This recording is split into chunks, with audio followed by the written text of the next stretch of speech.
Members not on the subcommittee be permitted to sit with the subcommittee at today's hearing and ask questions without objection, so ordered.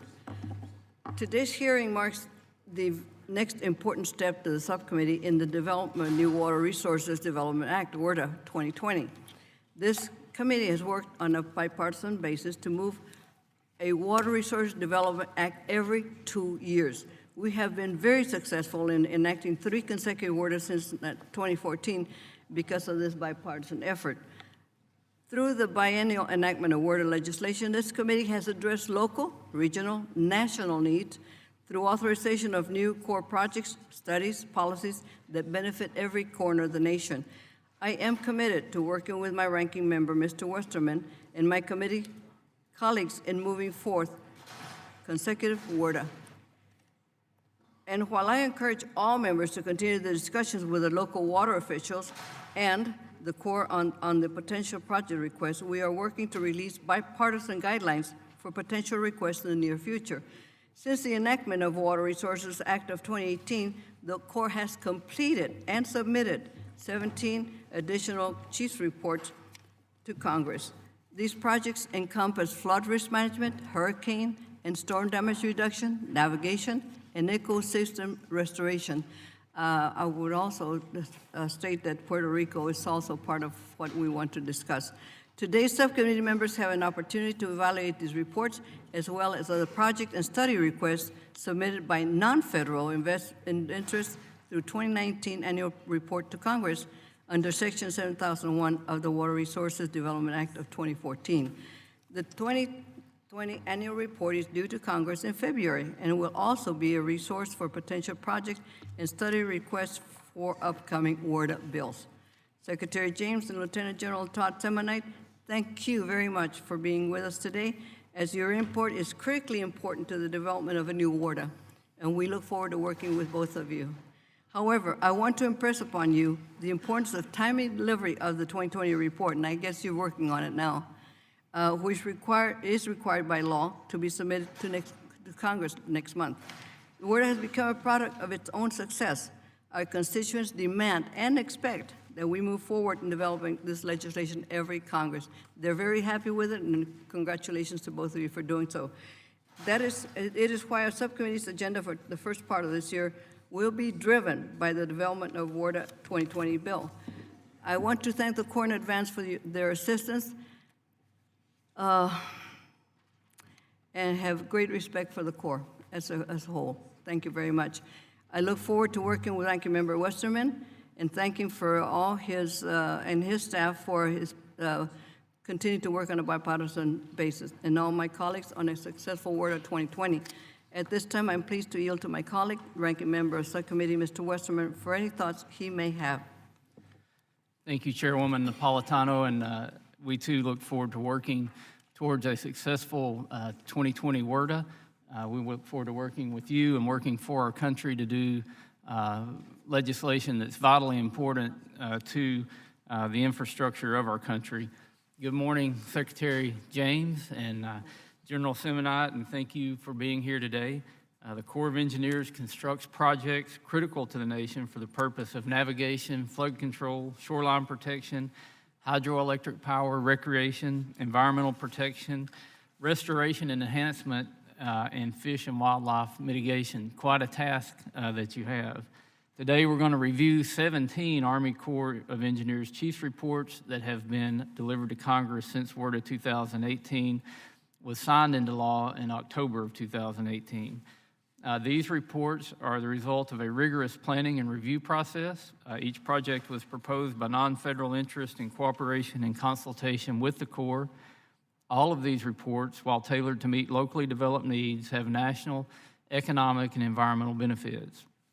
When constructed, Corps projects ensure that communities are protected from floods and their nation remains globally competitive through a reliable and efficient port and inland waterway system. Today, we will also review the 2019 annual report to Congress on future water resources development. The annual report enables non-federal interests to submit to the Corps proposed feasibility studies and modifications to projects and other program authorities. Required by Section 7001 of the 2014 Water Resources Reform and Development Act, The annual report enables state and local entities to send up projects critical to their communities and provides another avenue for congressional consideration and authorization. This hearing today is an important step in Congress's oversight of the Corps' Civil Works program, and the reports reviewed today will serve as the foundation for the Water Resources Development Act this committee will consider later this year. Finally, General Simonite, I understand this could be your last time before the committee in your current capacity. I want to thank you for your years of service, for your considerable efforts to drive accountability and efficiency within the Corps, and for your dedication to our nation. And with that, Madam Chair, I look forward to working with you and yield back. Thank you. I hadn't heard you're retiring, General Simonite.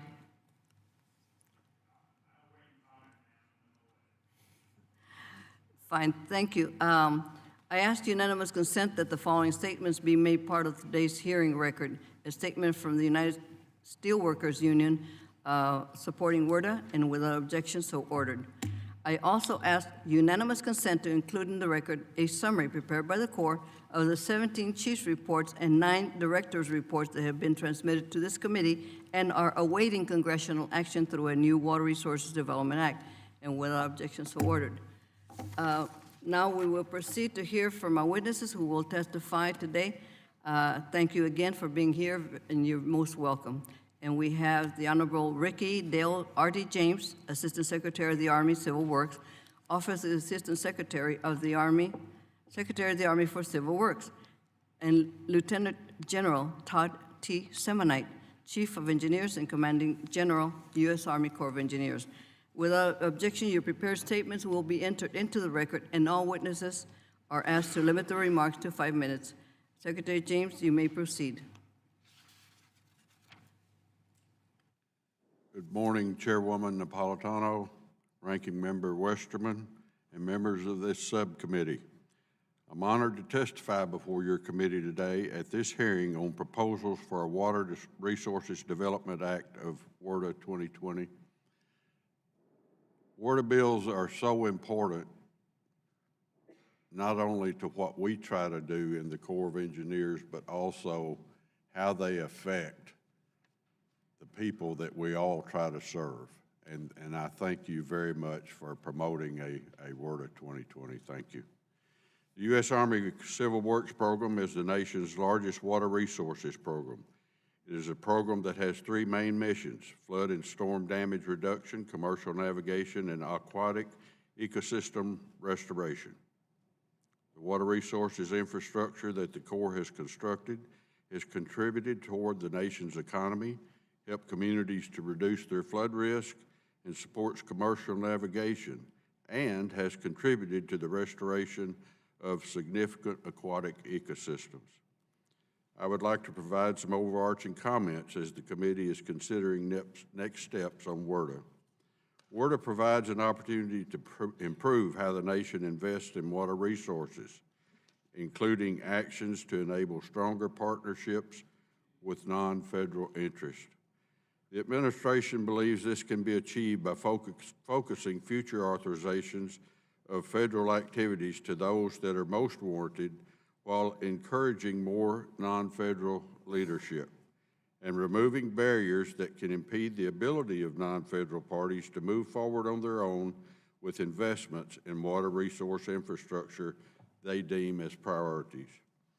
Given the large number of authorized projects that have not been started or completed, new project and study authorizations should focus on those most likely to provide high economic or environmental returns to the nation, and to those most likely to address a significant risk to public safety within the 3 main mission areas of the Army Civil Works program: flood and storm damage reduction, commercial navigation, and aquatic ecosystem restoration. A key priority for the administration is encouraging stronger partnerships between the federal government and non-federal stakeholders. Stronger partnerships will help leverage a broader range of financial resources for infrastructure investment, encourage more non-federal leadership, and remove barriers that can impede the ability of non-federal partners to move forward with investments in water resource infrastructure they deem as their priorities. The administration has proposed several reforms to help accomplish this goal, some of which I will outline. Extending Section 1043B of WRDA 2014 as amended. This authority allows us to transform how we implement projects by transferring federal appropriations to non-federal sponsors to construct projects on their own. This is an important reform to help accelerate projects and create efficiencies. Divesting in the Washington Aqueduct. The Washington Aqueduct is the only water supply system in this nation owned and operated by the Corps. Divesting the aqueduct would encourage a more efficient allocation of economic resources and mitigate risks to taxpayers. Establishing an inland waterway user fee. Establishing a user fee would help finance anticipated capital investments on the inland waterway system and a portion of the cost of operating and maintaining them to support transportation of goods along them. The current diesel fuel tax is insufficient to support the user's share of these costs. Streamlining permit processes and eliminating duplicative reviews. We have streamlined permissions for modifications to how completed Corps projects that has eliminated weeks of review and reduced pending permissions by as much as 50% in many districts. I'm very proud of the Corps of Engineers and how they have managed to do that. I appreciate the opportunity to appear before you here today. The rest of my testimony has been submitted for the record, and I thank you again. Thank you, sir. Proceed, Mr. Semonite, General Semonite. Chairwoman Napolitano, Ranking Member Westerman, and distinguished members of this subcommittee, thank you for the opportunity to testify today. I'm pleased to be here with Secretary James and appreciate his leadership of the Army Civil Works team as we continue to work together to address water resources and infrastructure challenges across this great nation. I've been in command for the Corps for 3.5 years now, and to answer your question, ma'am, it is a 4-year tour, and my tour is expected to end in May of 2020. I've been very, very challenged and very excited to be able to revolutionize the Corps of Engineers and how we do business. This does not imply that the Corps is not a world-class organization, but rather it demands that we anticipate and respond to changing requirements and externalities like all world-class organizations. Successful Civil Works project delivery supports the nation's current and future infrastructure priorities.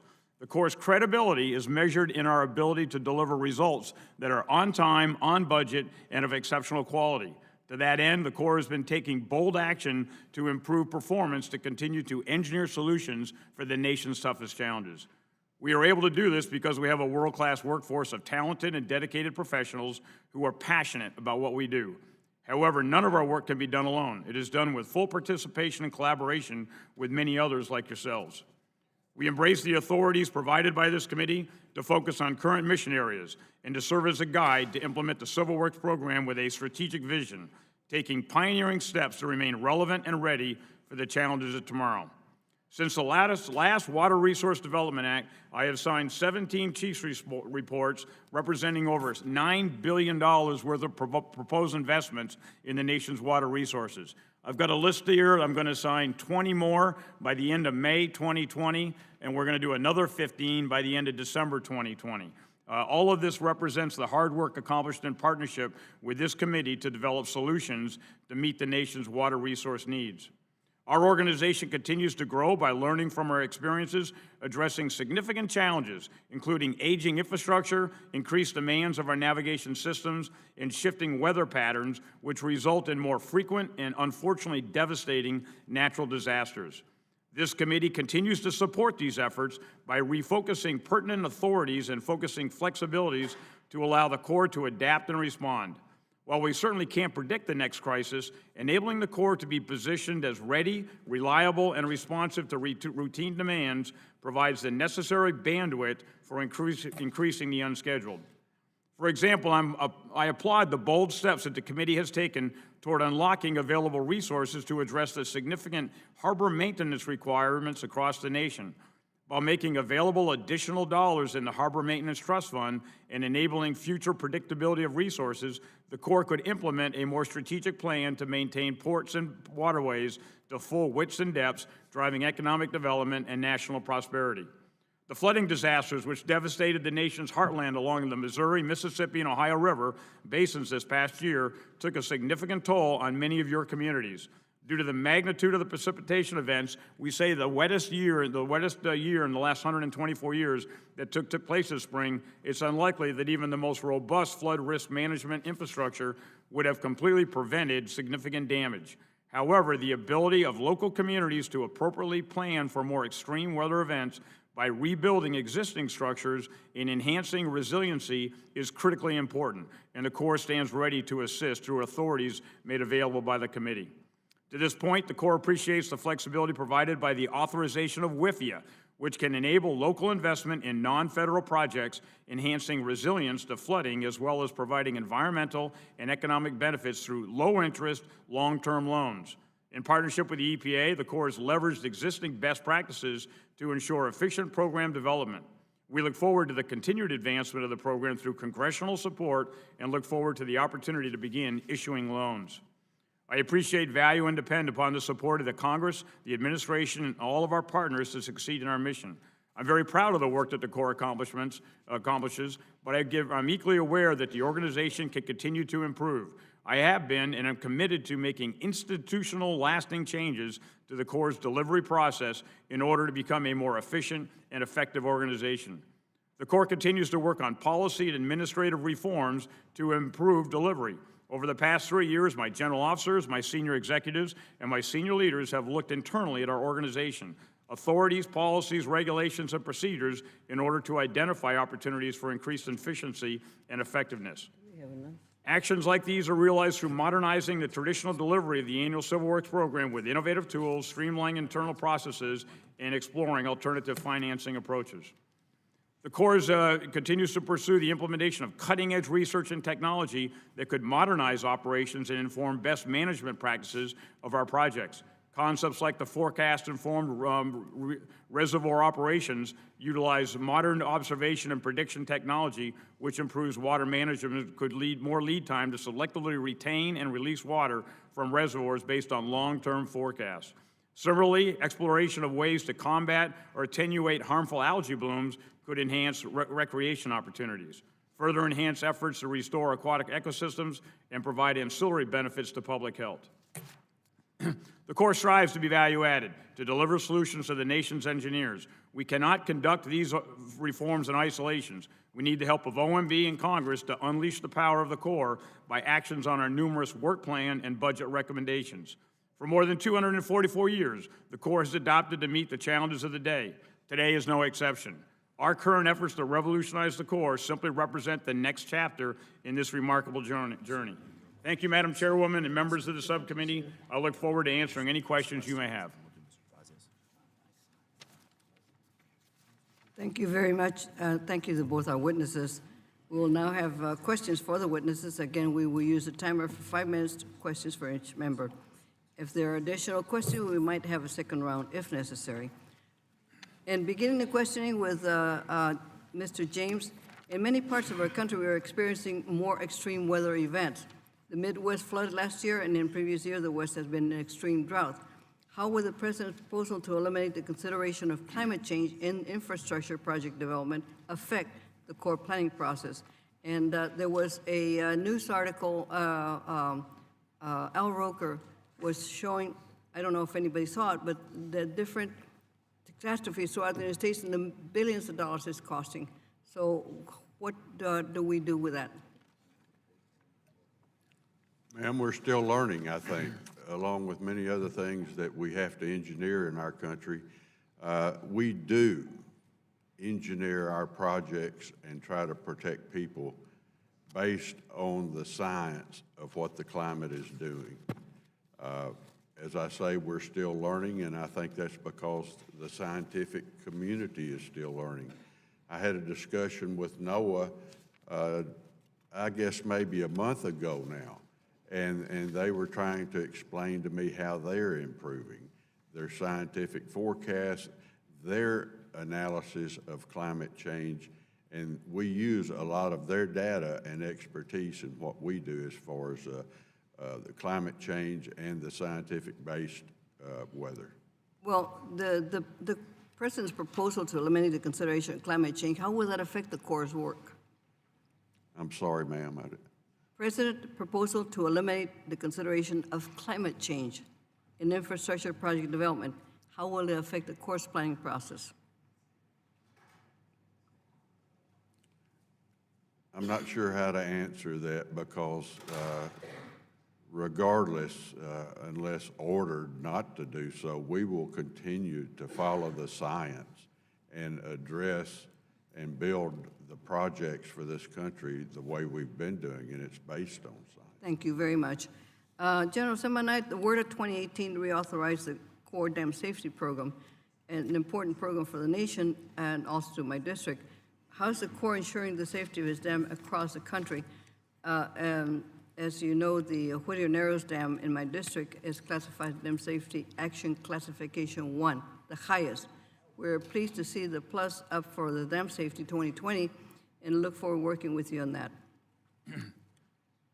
Madam Chairwoman, again, we have been very, very impressed with the amount of dedication and money that Congress has given us to be able to augment the President's budget, and we want to make sure that that money goes against those most critical priorities. Dam safety is one of the highest ones we have. As you know, we rank all of our dams in those that are most dangerous. Whittier's Narrows is one of the most important ones we're focusing on. I can walk you through the mechanics, but we've got full approval of that. We've got contracts that are on board. We've got about $11 million coming in 20, more money coming in 20 for utility reposition. We are absolutely committed to continue to bring down any risk at Whittier's Narrows to be able to make sure that we can make that dam safe for the people that are affected by that area.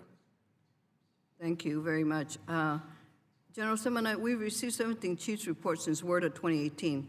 Can you talk about the process, the Corps' process in assessing and completing chiefs reports, including environmental and feasibility reviews?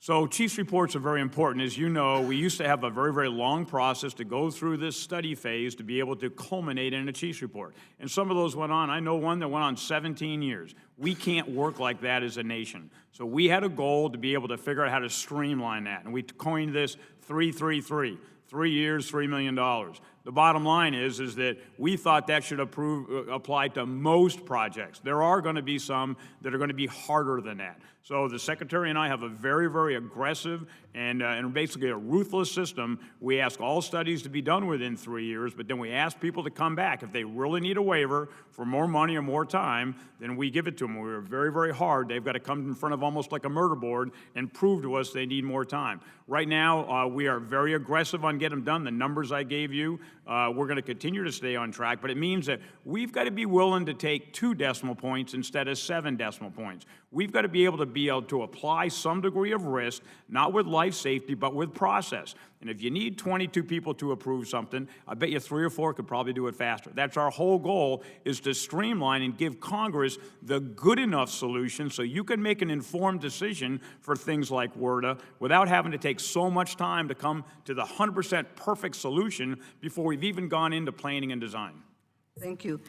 Can you talk about the Corps' role in forecast-informed reservoir operations and improving water conservation of the Corps dams in order to adapt to current conditions and meet the water and supply needs of local communities? So we're excited about this, and in case there's some members that might not be fully informed, there were reservoirs that we actually built to be able to handle flood control, and they're dry all year long. So when there's a big storm, it can handle that load. We have found that sometimes, even in some of the worst storms, those reservoirs don't even come over 50%. So is there the possibility of putting more water in an already designed reservoir to handle some of the other very, very critical needs that you have asked us to take care of? Aquatic ecosystem restoration, habitat, water supply, water quality. So we're working very, very careful. Secretary James continues to reinforce that he's very, very worried about flood control. But this goes back to the ability where there are some areas of the country where we're able to predict 3 or 4 or 5 days out that a storm's coming. We're able to release some more water, so the capacity in that dam could be used for other things. That's what FIRO really goes through.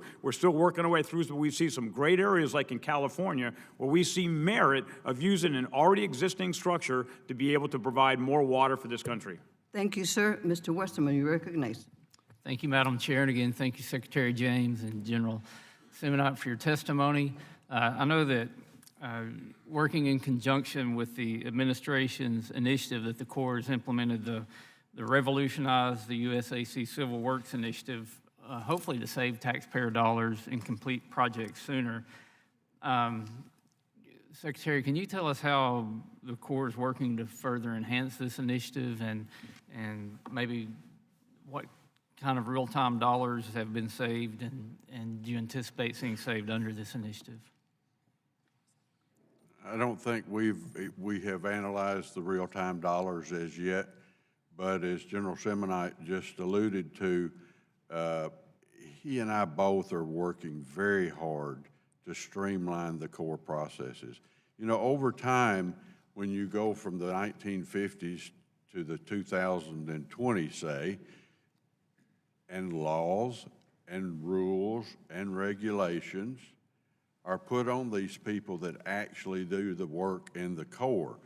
And then they get more sensitive all the time as time marches on to those laws, rules, and regulations. Therefore, they, just what the General said, try to take something out to .999 rather than stopping at .2 and passing it up the stream. We're working very hard to do that. For another example, we have initiated the fact that if you need a 408 permit, and oh, by the way, in the project you're looking at, you need a 404 permit, those applications can be made and processed by the Corps at the same time. It was not that way prior to, I think, last year.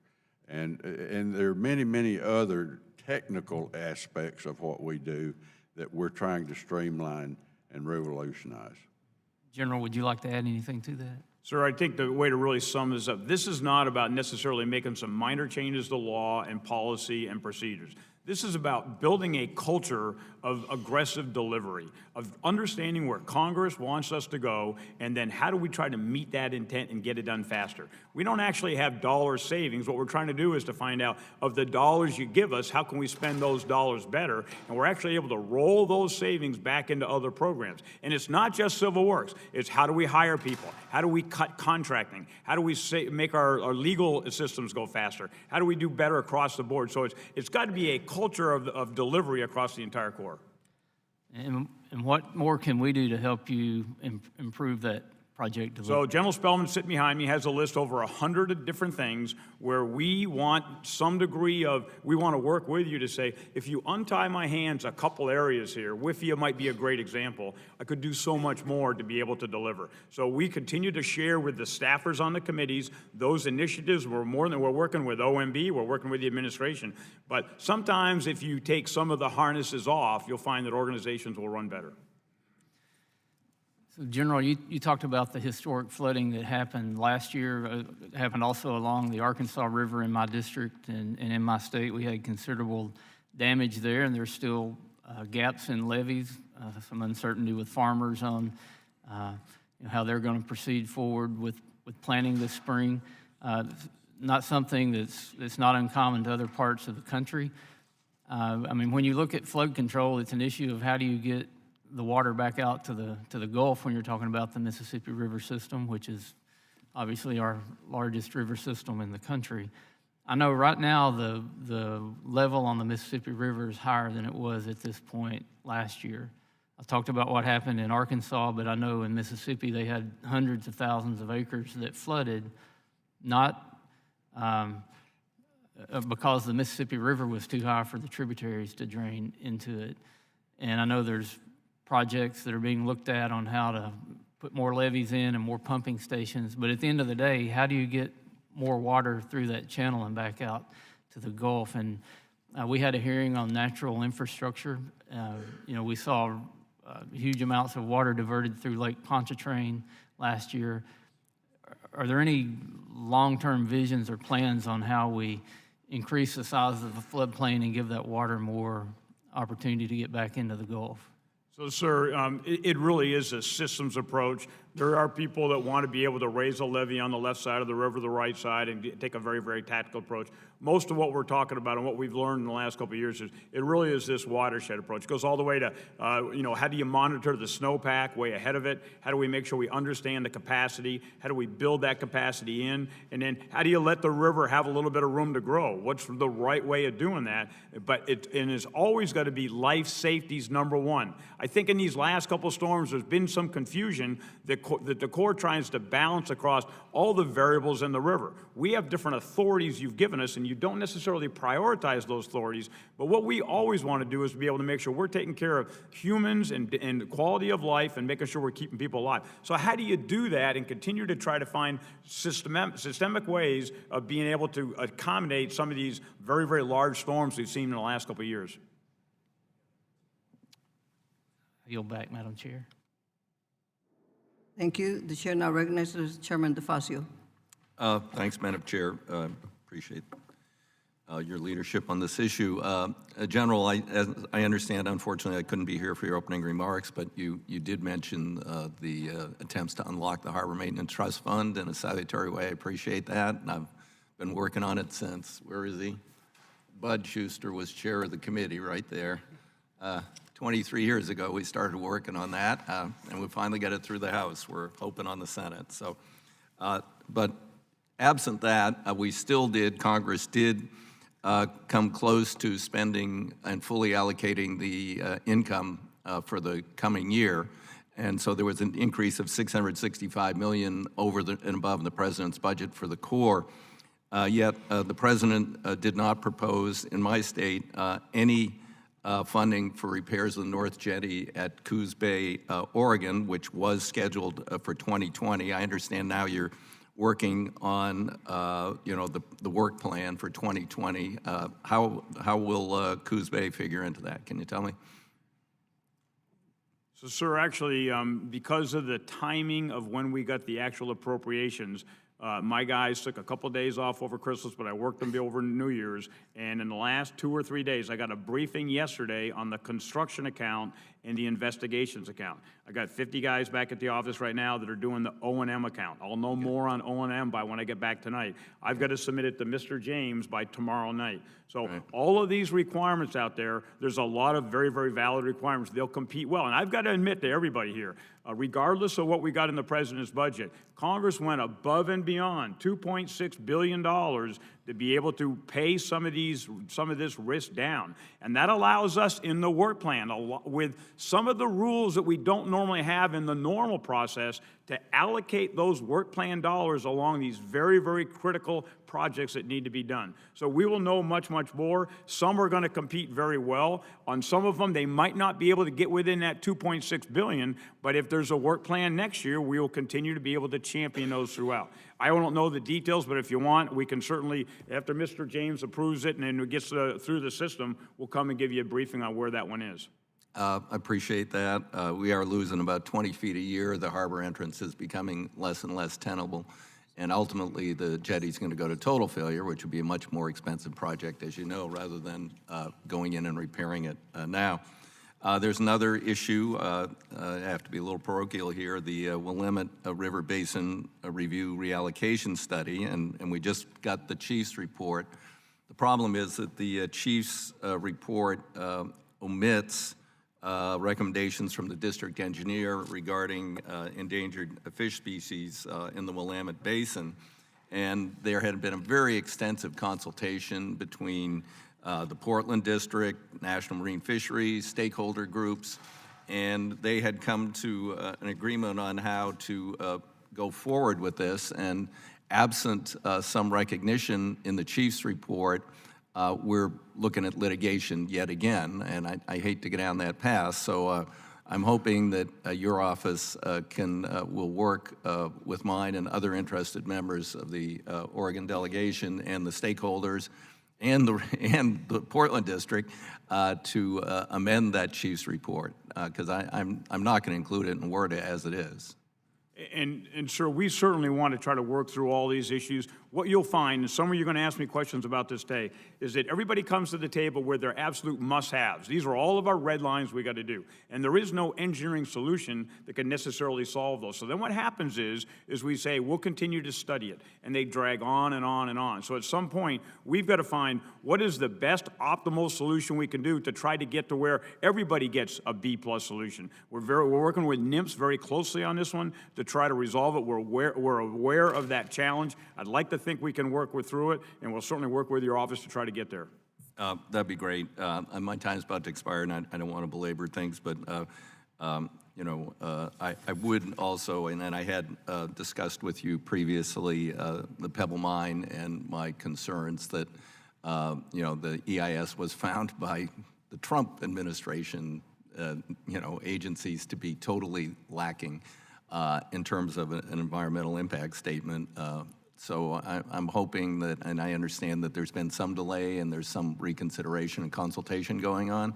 Sir, I would say not a delay. I would say that we understand, based on the magnitude of the comments and our due diligence to do this right, we need at least 90 more days. So we have pushed one of those milestones back. Right now, everybody is very supportive of that extra time. It's better to do this one right and then do it fast. Great. Okay, thank you. Thank you, Madam Chair. Thank you. The chair now recognizes Mr. Garrett Graves.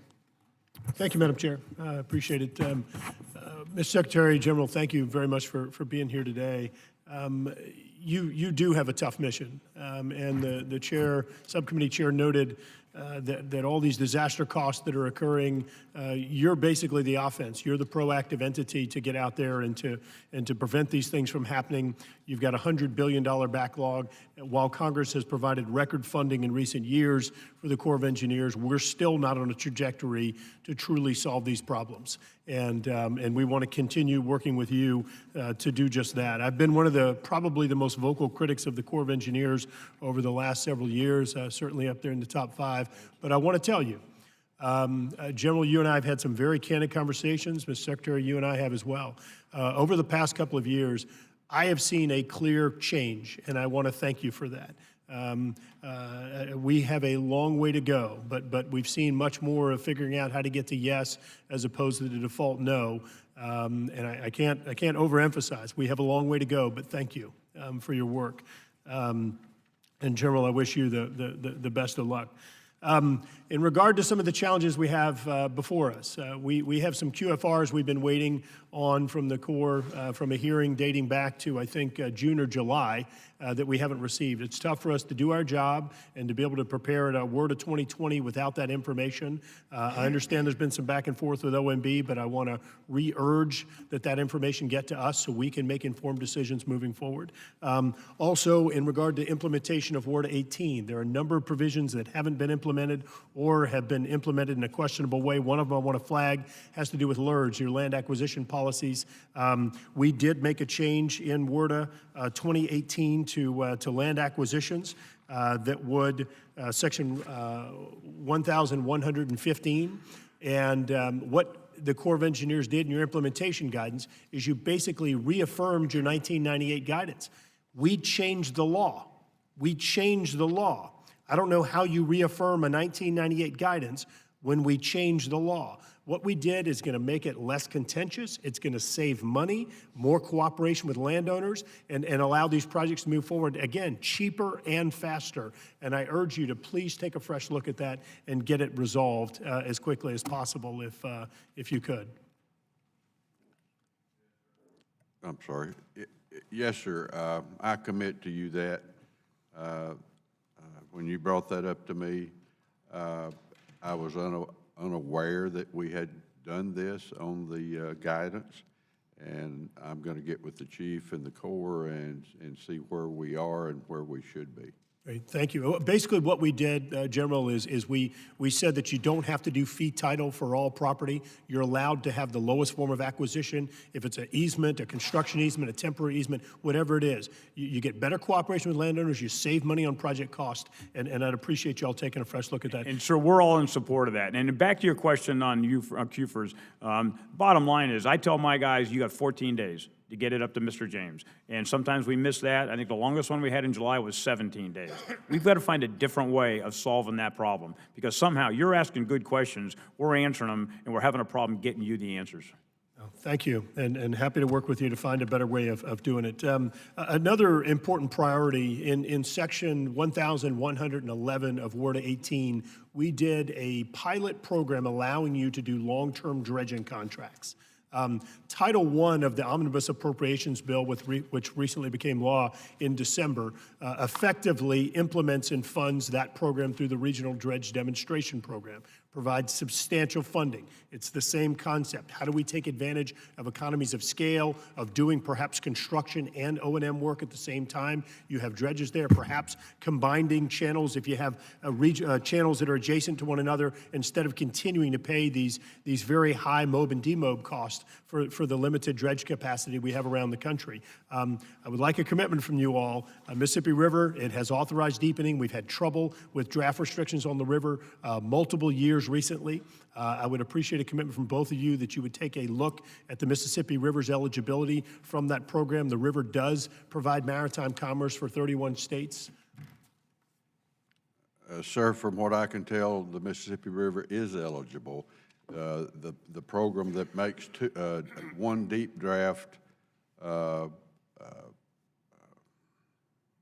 project eligible from each state, and that goes from Louisiana to Texas, so that includes the Mississippi River and Gulf Outlet. And that's the one that we struggle with every year. You know that. Yes, sir. You live down there. Certainly appreciate y'all's efforts to take a look at that. Look, last thing I've got, I want to thank you for your efforts on the ACAR and the Morgangia to the Gulf.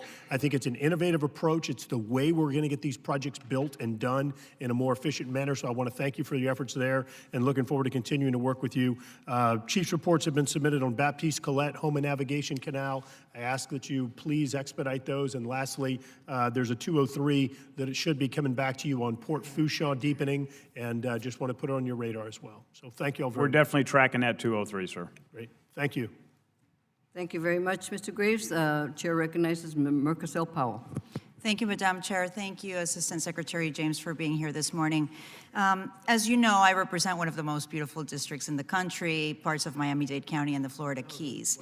And in 2001, Congress authorized $100 million for the Florida Keys Water Quality Improvement Program to help transition the Keys from the septic system to a proper sewage system.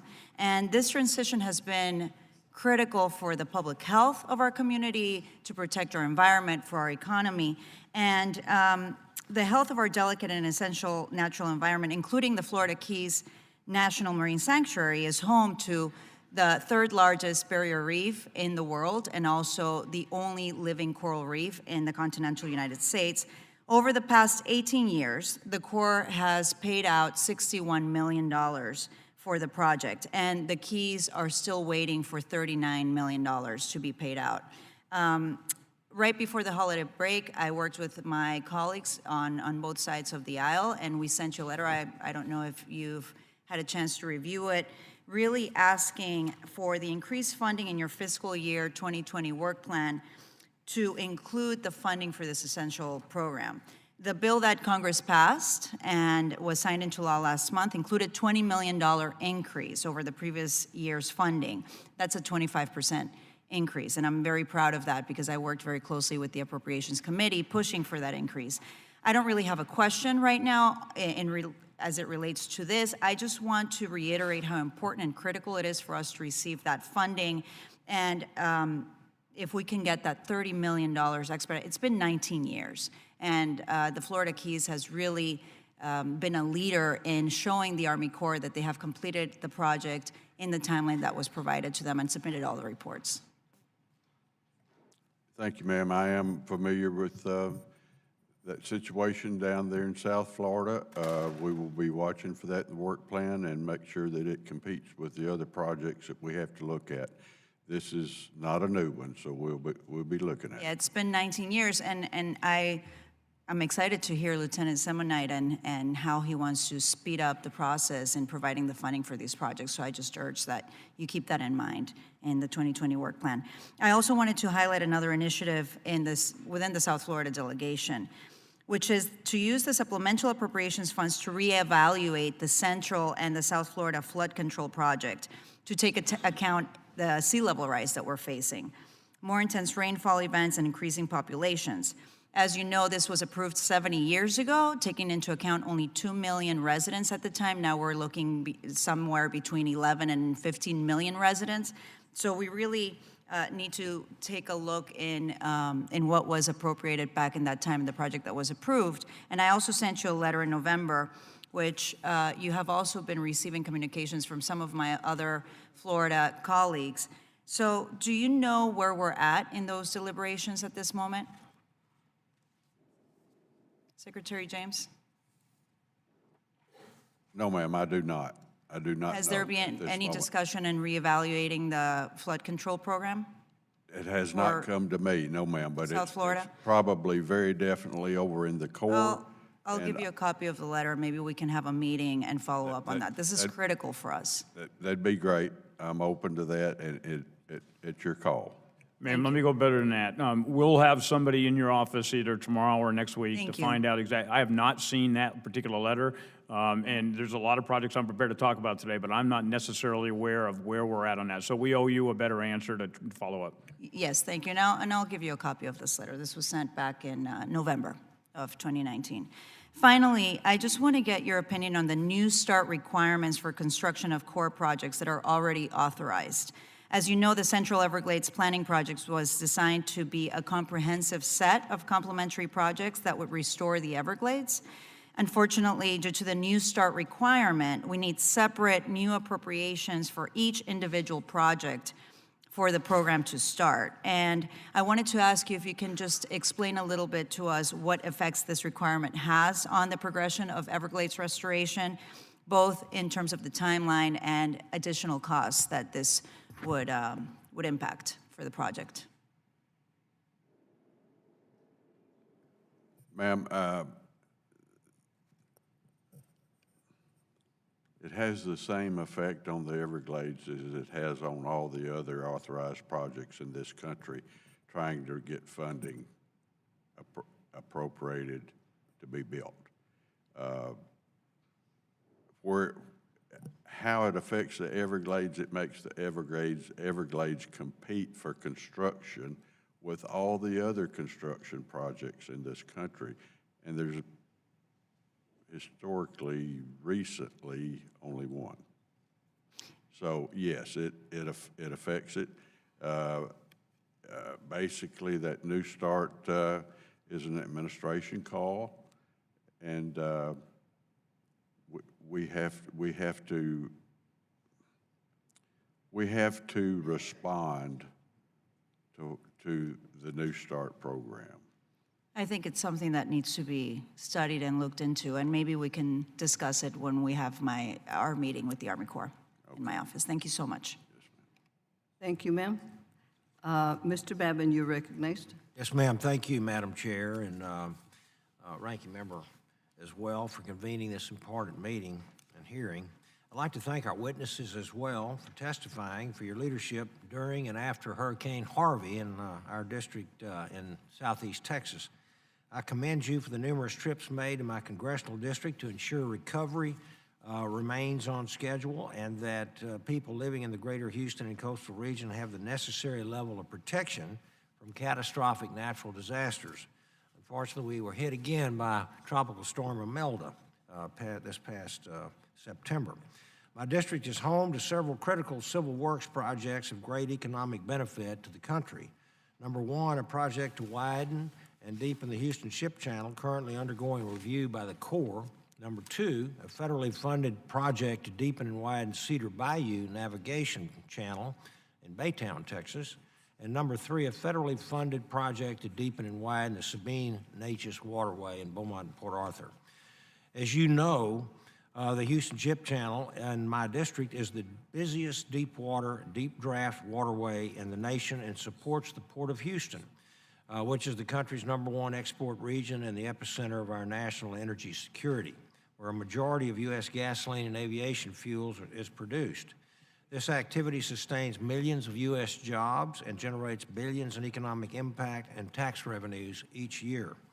Given recent increases in global energy consumption, the Port of Houston, in coordination with the Corps of Engineers, must widen and make other necessary improvements to the ship channel in order to meet demands in the global marketplace and provide a safer, more reliable vessel transit for each vessel. And General Simonite, I look forward to the transmission of your final report to Congress, as well as your subsequent policy recommendations, Secretary James. Secondly, we have the Cedar Bayou Navigation Channel, where several companies have planned major expansions in anticipation of a projected completed project. Although authorized in 2007, this project finally received federal money to begin construction in November of 2019. I encourage both of you to please prioritize completing this project when making your annual work plan and budgetary considerations. And lastly, again, we have the Sabine-Neches Waterway, which is home to the largest strategic military port in the country at Beaumont, holding 55% of the nation's oil reserves as well. This ongoing deepening and widening project will increase jobs, our annual GDP, and provide billions in increased tax revenues. Again, please give this project your full faith consideration when making discretionary and budgetary decisions. And General Simonite, I have a question here. Thank you for your service to our nation. We are indebted to your sacrifices that you and your family have made in defense of our freedoms. With respect to the Houston Ship Channel, for the edification of this committee, when do you expect to transmit your final report to Congress so that we can include an authorization in WRDA 2020? Or do you anticipate any delays in this transmission?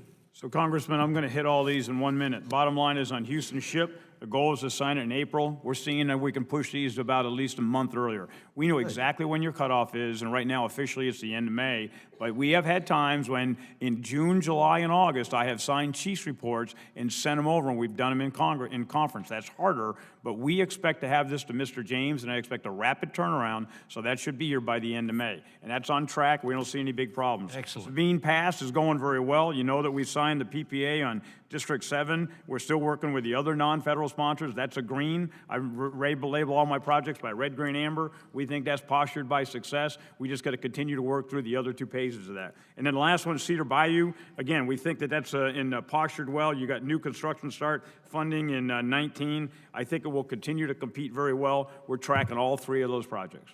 That sounds like a good deal to me. Mr. Secretary, I'm grateful for the attention that you've shown to my district in coastal Texas. As you make funding decisions for fiscal year 2020 work plan, I'd like for you and your staff to give full faith consideration of the projects that I've mentioned this morning so that we can finish them and help lower the core construction backlog. I'll be committed to that, sir. Amen. Thank you so very much. Appreciate it, and I yield back, Madam Chair. Thank you, sir. The chair now recognizes Mr. Garamendi. Thank you so very much, Secretary James and Colonel Simonite. You've been talking about floods and deluge, and so we're adding to the deluge of requests. So first, an apology for adding to that flood of requests or demands from us. A couple of things. Yep, we do represent districts, and therefore, here we go. The Yuba River Ecosystem Restoration Study, it's been underway. We thank you for moving it along.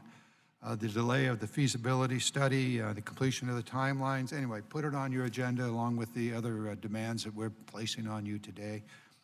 I did notice, Secretary James, aquatic restoration is one of the three goals that you have in mind. Thank you. Very important, obviously, to my colleagues from Florida, but also this place called Clear Lake in California, a project instituted by the Corps of Engineers 4 decades ago to eliminate an aquatic system. Guess what? We're trying to rebuild it now. It's on the agenda. This would be a restoration. Having made a bad decision 4 decades ago, let's go back and clean up and try to restore an aquatic system at Clear Lake. That's called the Middle Creek Flood Damage Reduction and Ecosystem Restoration Project. kind of a nice thing to do. And then there's a little project in Calaveras County at Copper Cove having to deal with a sanitation system. And that's the Copper Cove Wastewater Treatment and Reclamation Facility, Calaveras County Water District. One final thing, Secretary James. I want to draw your attention to an issue that we brought together, that we put into law, and that is to allow the local sponsor to do the work and not rely only on the Corps of Engineers. The Feather River West program has been 39 miles of restoration or improvement of a levee on the Feather River. This is the West Levee project. The final 5 miles could have been done by the local sponsors, as were the previous 39 miles. For reasons that are not at all clear, the Corps decided to do it itself. Actually created a higher expense and more delay. Just bringing to your attention what happens, what could happen. Several members have already brought to your attention local, not only participation, but the local sponsor doing the project. It didn't happen in the last 5 miles, unfortunately, a little longer, a little more expensive because the Corps decided they'd do it themselves. So turn it over where possible, where feasible, and where desired by the local agencies. Turn it over, let the local sponsor do the work. This one hopefully will be completed in the near term. I think it's probably another one more year, one more flood year we have to go through, then it'll be done. So I bring this to your attention. It's not only an issue in my district, but I suspect it is throughout the region. I see Mr. LaMaffa here. The first several miles were in his district, most of it in my district, but it's going to get done. So thank you. We can go on and on. I just want to end here in my last 1 minute and 32 seconds with a big thank you. You have an enormous challenge. Not only the projects that need to be done around the nation, but around the world. And also, there really is a thing called climate change. It is there, it's real, and I noticed you used other words to come to the same issue. Thank you for being aware and working hard on it. Thank you very much. The chair now recognizes Mr. Mast. General Secretary, a sincere thank you to you and your staffs for the increased effectiveness that you undertook in this last year. Your superb management of the central and southern Florida waters in this past year, it was outstanding. We overcame a lot. I need your help to do it again. I want to play a quick video about where we've been and how we overcame this, just to refresh people on this. What you're going to see EPA Secretary Wheeler talk about a standard the EPA created, 8 parts per billion. Humans don't come in contact with microcystin and cyanobacteria, right? To put it in perspective, we've had toxic algal bloom discharges of 495 parts per billion. You're going to see General Spellman speak a little bit about what has occurred historically, that there have in fact been toxic discharges. You're going to hear Colonel Kelly from Jacksonville speak about how they overcame this in 2019, just as a refresher from everybody. So if they could play that video a moment, that'd be great. This spring to set some numeric numbers so that people know what is safe and what's not safe. And for the microcystins, it's 8 micrograms per liter. Has the Army Corps of Engineers transferred toxic water from Lake Okeechobee to the east through the C-44 reservoir into the St. Lucie estuary and the Indian River Lagoon, and to the west through the Caloosahatchee River? Yes, sir. We have conveyed water out the system that have contained cyanobacteria and harmful algae blooms. Yes, sir. And the Corps considers that toxic? Yes, sir. Moving water south of the lake to provide additional water south, and that right now allows us not to release or make any releases to the east and west. So this is going to be kind of the trend. The trend right now is not to do any releases east and west, while the majority of the water will be taken to the south. The dike is in a great position. We have very low risk. We are in an excellent position and able to maneuver water. So I thank you all for watching that. I want to give you a chance to answer something that I think I know the answer to already, but very simply, does the Corps of Engineers want to have toxic discharges? So, sir, I'll take the first lead. Absolutely not. We want to be able to continue to work within all of the federal standards and exceed them, if nothing else. You have been a champion, along with the governor, of continuing to try to figure out how to solve this problem.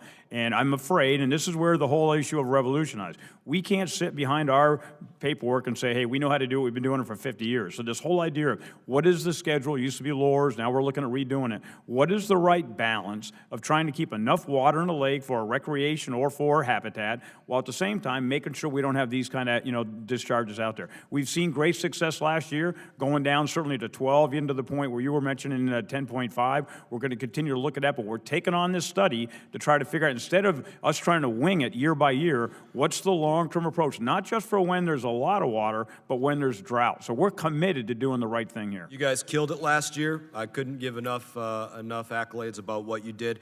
Is it right now the stated goal, a stated mission, to prevent toxic discharges out of Lake Okeechobee? Is that a stated mission? It is definitely a stated mission. Okay. Now, I want to talk about moving this forward. I think we have 3 emergencies that you have to deal with.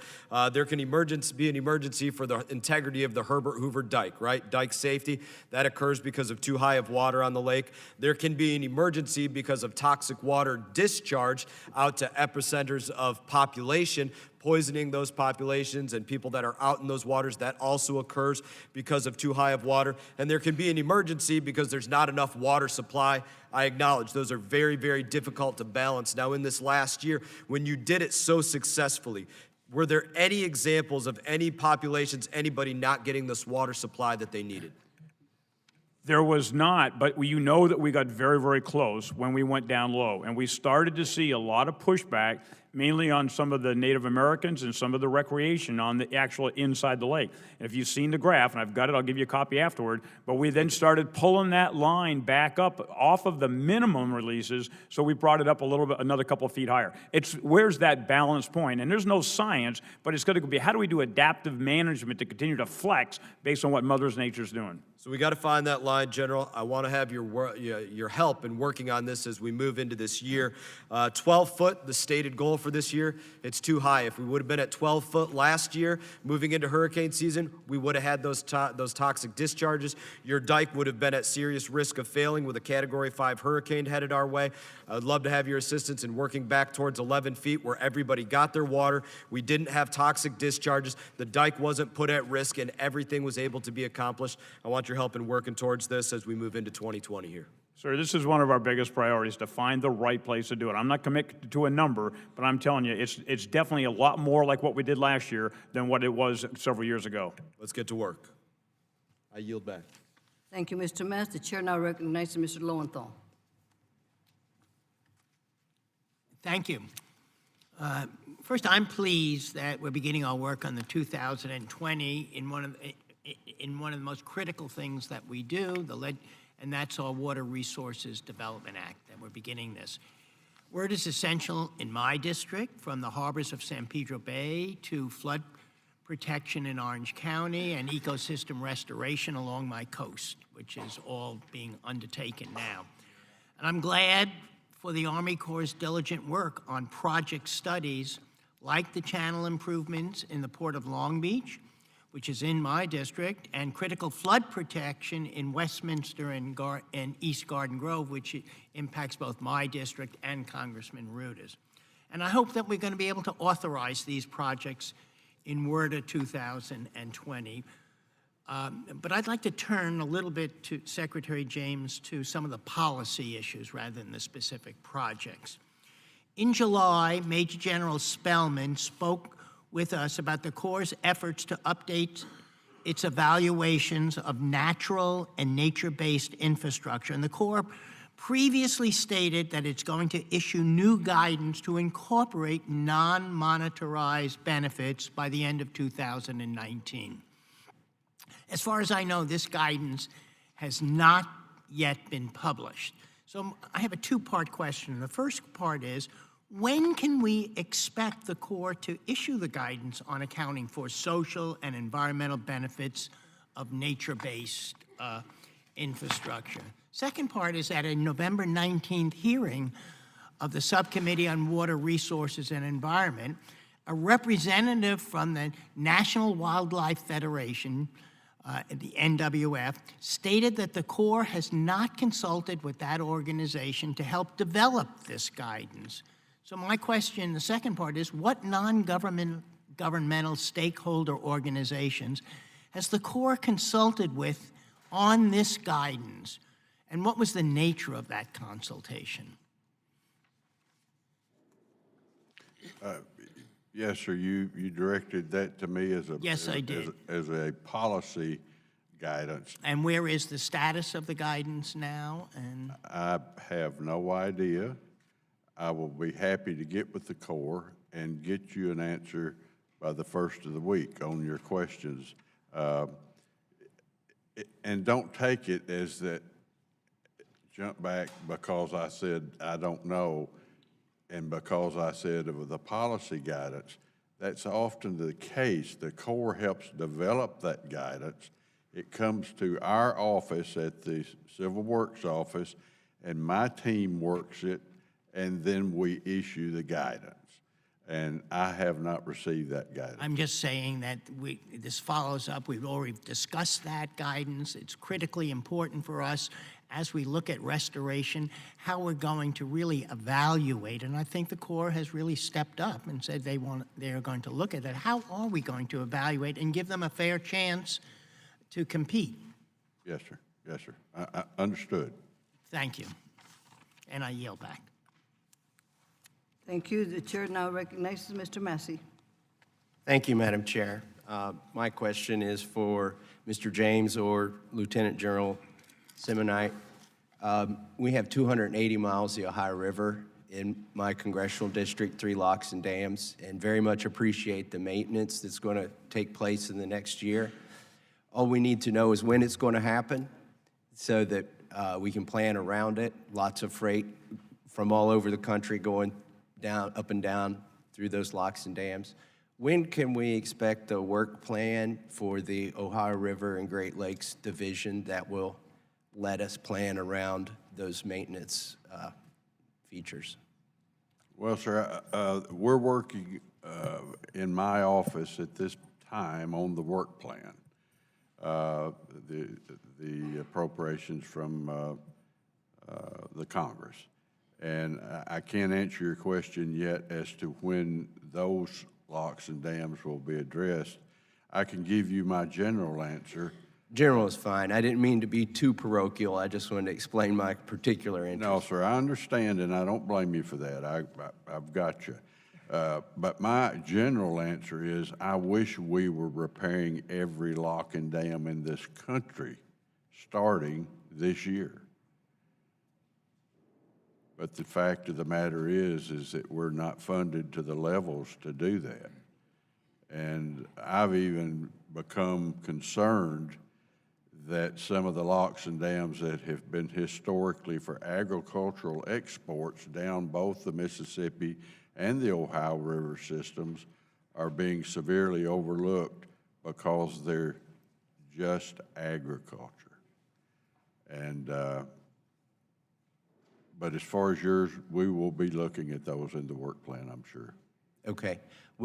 And I'm not as concerned about which lock and dam gets the maintenance at which point in time, because I trust that you all will do the worst first, or the ones in most need.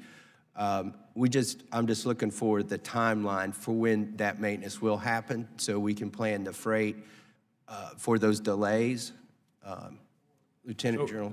So Congressman Massey, it is an understanding right now that the FY20 work plan will be rolled out probably the same day as the FY21 budget, which I think is around 11 February. And so once we know what the secretary and what gets approved in the work plan, we'll have all that done in the back rooms. And we always want to make sure we're talking with industry, everybody else. Our goal is to be able to make sure there are minimum impacts. So whatever that is, because of timing here, we are very aware of any challenges to construction based on flow. So we are very aggressive, and I'll commit to be able to make sure we minimize any disruption to commercial traffic or any even recreational stuff with any of those outages.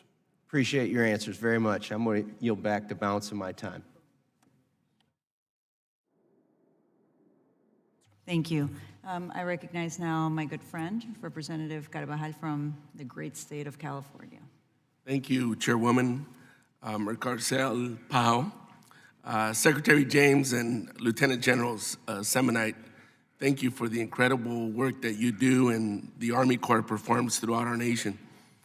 As you now know from our meetings, Secretary James, I represent the Central Coast of California, which is becoming one of the epicenters for the impacts of the climate crisis. From increased wildfires, prolonged droughts, more severe flooding, and devastating debris flows, the Central Coast is all too familiar with this new reality. Coincidentally, exactly 2 years ago today, a debris flow killed 23 people in my district during a severe rainstorm in the aftermath of the Thomas Fire. Currently, we have various core projects that might bring some relief to my constituents as we deal with these new risks that you, Secretary James, and I have discussed in the past. And I would like to follow up on those. During World War II, a wild running river was diverted when the Army built the Salinas Dam to provide drinking water for soldiers training at Camp San Luis Obispo. Today, local residents need access to that same water to combat the impacts of drought, and the county is asking to take possession of that dam. My understanding is that the Corps is working on a disposition study. Can you provide an update on where the Corps is in that process?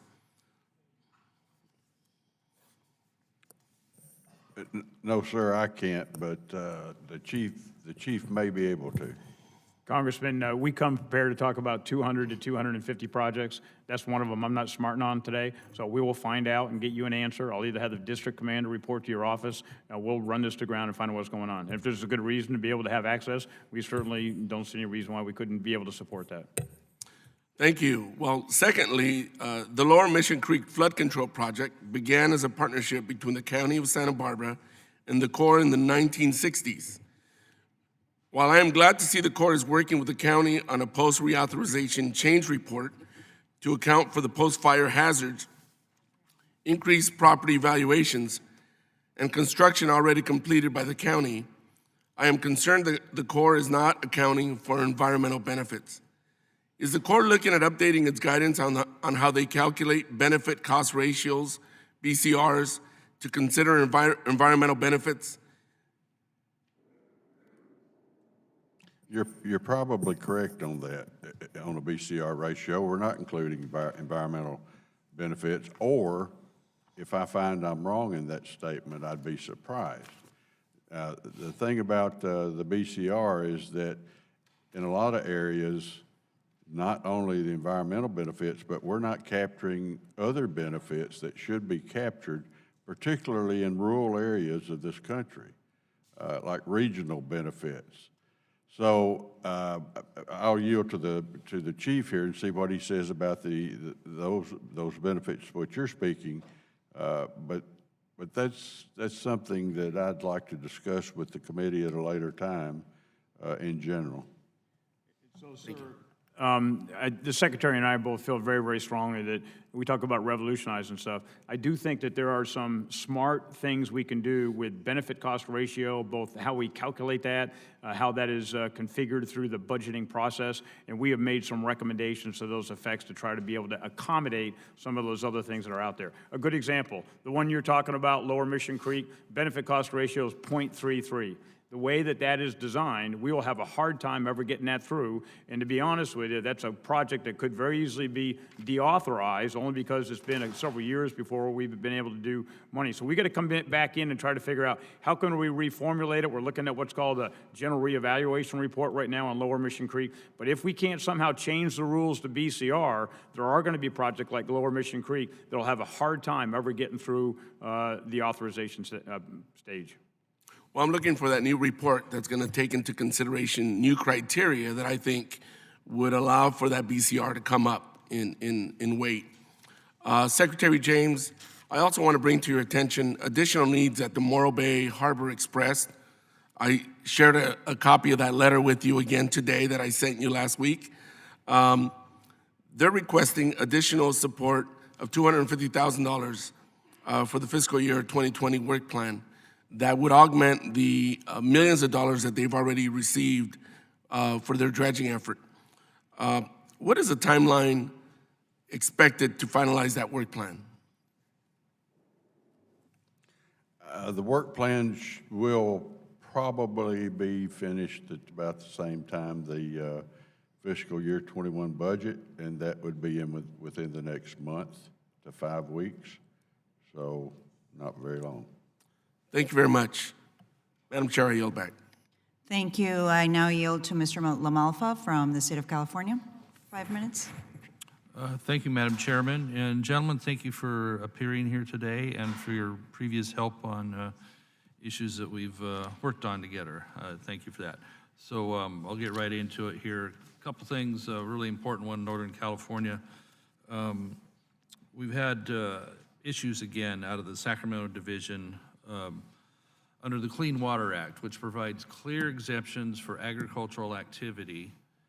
WOTUS was used, combined previously with EPA and Army Corps, to basically trigger penalties against farmers for plowing, for changing crops to things, normal farming, such as vineyards and orchards like that. And they used the WOTUS and the Clean Water Act as basically a weapon to stop those things from happening. WOTUS has been repealed and several times in court upheld as not proper. So is the Army Corps going to finish re-implementing the 2007 provisions and get the Sacramento Division to quit enforcing in this manner? Sir, that depends on what state it's in. The step one of the current WOTUS process was supposed to eliminate the 2015 rule. There were suits brought against that. There are now 22 states operating under the 15 rule, and the rest of the country is not. I know this is a mess, but I didn't do it. And what we're shooting for is the Step 2 rule, which has already been out for comment. The comments have been received and are being analyzed as we speak. The Step 2 WOTUS should be probably rolled out, I don't know, I'd say within the next 2 months. And it will address the kind of things that you're talking about. Things that were in the combination of rules prior to this one that were infringing upon actually the rights of citizens, home builders, farmers, et cetera, et cetera. So I guess the answer is hang on a little bit. Well, I appreciate that, but we have people currently in litigation that are being charged that, you know, their life is in limbo right now. And if this is a federal action, cannot the federal entities take control of the situation, even though you say 22 states feel like, I guess, they wish to continue enforcing under old WOTUS guidelines? Those separations were done in the litigation against the Step 1 and the applicability rule, and that's, I really can't go any further than that explaining to you the 22 states. But is this the 22 states continue to wish pursuing as if WOTUS was in place? No, I don't think so. I don't think so. It was a Are they seeking relief from that? Is that well, it was a technicality of the way the suits went. Yeah. Okay, let me shift gears real quick on that too. We've had some really good work done in Northern California on the levee projects that me and Mr. Garamendi, actually 2 different ones we shared in the Hamilton City area and the Sutter Butte area that he mentioned. But we had problems with, on the Sutter Butte area where a lot of that area has been Native American burial grounds underneath some of those levees, you know, for many, many years. And so the agreement was worked out with the local tribes who are the monitors of that to have respectful handling whenever remains were basically disturbed in the process. You know, I mean, they've been over backwards to be helpful on doing needed flood control levee repairs on that, only asking that they have respect for what happens on their ancestral lands. So what had happened is that the Army Corps was not communicating well much of the time with the tribe when the work was actually being done. And then we've had to intervene to get Army Corps to continue to have the conversations, then have respectful handling of the remains when they're found. Have we heard similar complaints from outside the Sacramento division about this across the country with regard to those types of? So, Congressman, we're certainly aware of the United Auburn Indian Community proposal. This is some of the deals with more expansive rules on the burials. We have not necessarily seen a lot of other problems in other areas. I think right now we're trying to figure out, what does the law say we have to do? It's great to follow what you have to do, but then what should we be doing as well? And how much flexibility do we have to do things that probably are a little bit more than what the requirement is, but certainly in keeping with what the Native Americans would want to do. So I think that's something we've got to continue to find out. It could come at additional cost if in fact that burial requirement means to go to more remote areas, and we're trying to figure out, do we have any limitations from Congress on how much we can spend and that kind of stuff? So we've got to continue to work our way through that. Well, if the tribe is included on that, I'm sure they'd be happy to help find solutions. And there's no excuse for not having 100% consultation. So if there's ever a time that you hear or anybody in the room hears that, then I will call our team up and say, you got to do a better job of getting out there and making sure that we're listening as much as we can. Yeah, I appreciate that. Thank you for that. The Because time is indeed, up. a lot of this issue seems to be coming from that Sacramento division on these two issues I spoke of. Thank you, Mr. LaMalfa. I now yield 5 minutes to Ms. Craig. Thank you, Madam Chair. As you may know, I represent a district with a relatively active Army Corps footprint with dredging and operation of multiple locks and dams on the upper Mississippi, as well as operations and maintenance on the Minnesota River, which is one of the tributaries. One of my goals for WARDA 2020 is to formally incorporate the Minnesota River Channel maintenance in the authorization for the Mississippi River Project. You might be aware that the Minnesota River Project has received a very small appropriation, around $260,000, in recent fiscal years to conduct important maintenance dredging activities within the channel near Savage. The Minnesota River is a major agricultural tributary that transports approximately 1/4 of the 16 million tons annually shipped in and out of the state of Minnesota. The Minnesota Department of Transportation has indicated that this has an annual economic value in excess of $362 million. Unfortunately, the funding for this project was not included in the Army Corps full year 20 budget, and no money was appropriated in the recent spending package enacted by Congress.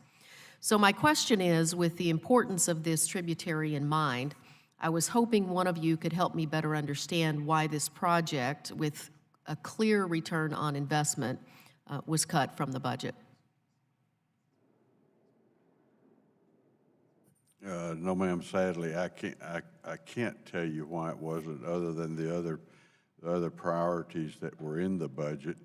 I will commit to you that I will look at the work plan we're now striving to finish, and then I also commit to you that I would visit you at your call to get more details on the Minnesota River in order to elevate its status for budget considerations.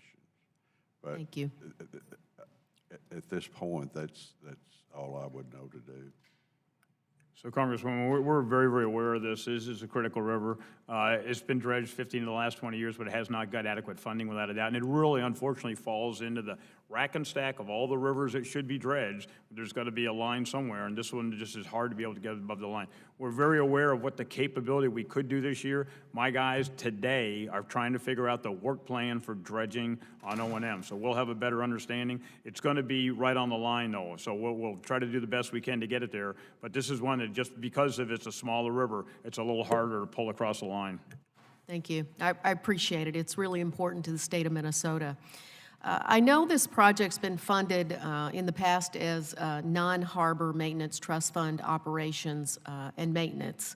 The Corps most recently included it in the Harbor Maintenance Trust Fund section of the 2019 O&M budget, which limited its reprogramming abilities. Can you explain a little bit and help me understand why the Corps took that action to shift it into harbor maintenance?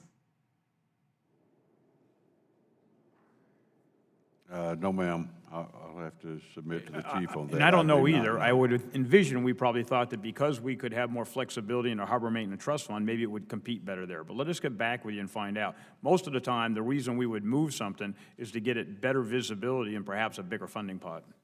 Thank you. I don't even see how we could do that. I don't think it's eligible for the Harbor Maintenance Trust Fund. I mean, there are some inland ports that are, but I didn't think they were in Minnesota. So I'd be interested in knowing the answer to that myself. Well, I appreciate very much your commitment to look into it. This is incredibly important to the ag community and in my district and throughout the state of Minnesota. Thank you. Madam Chair, I yield the remainder of my time. Thank you, Madam. Mr. Palmer, you're recognized.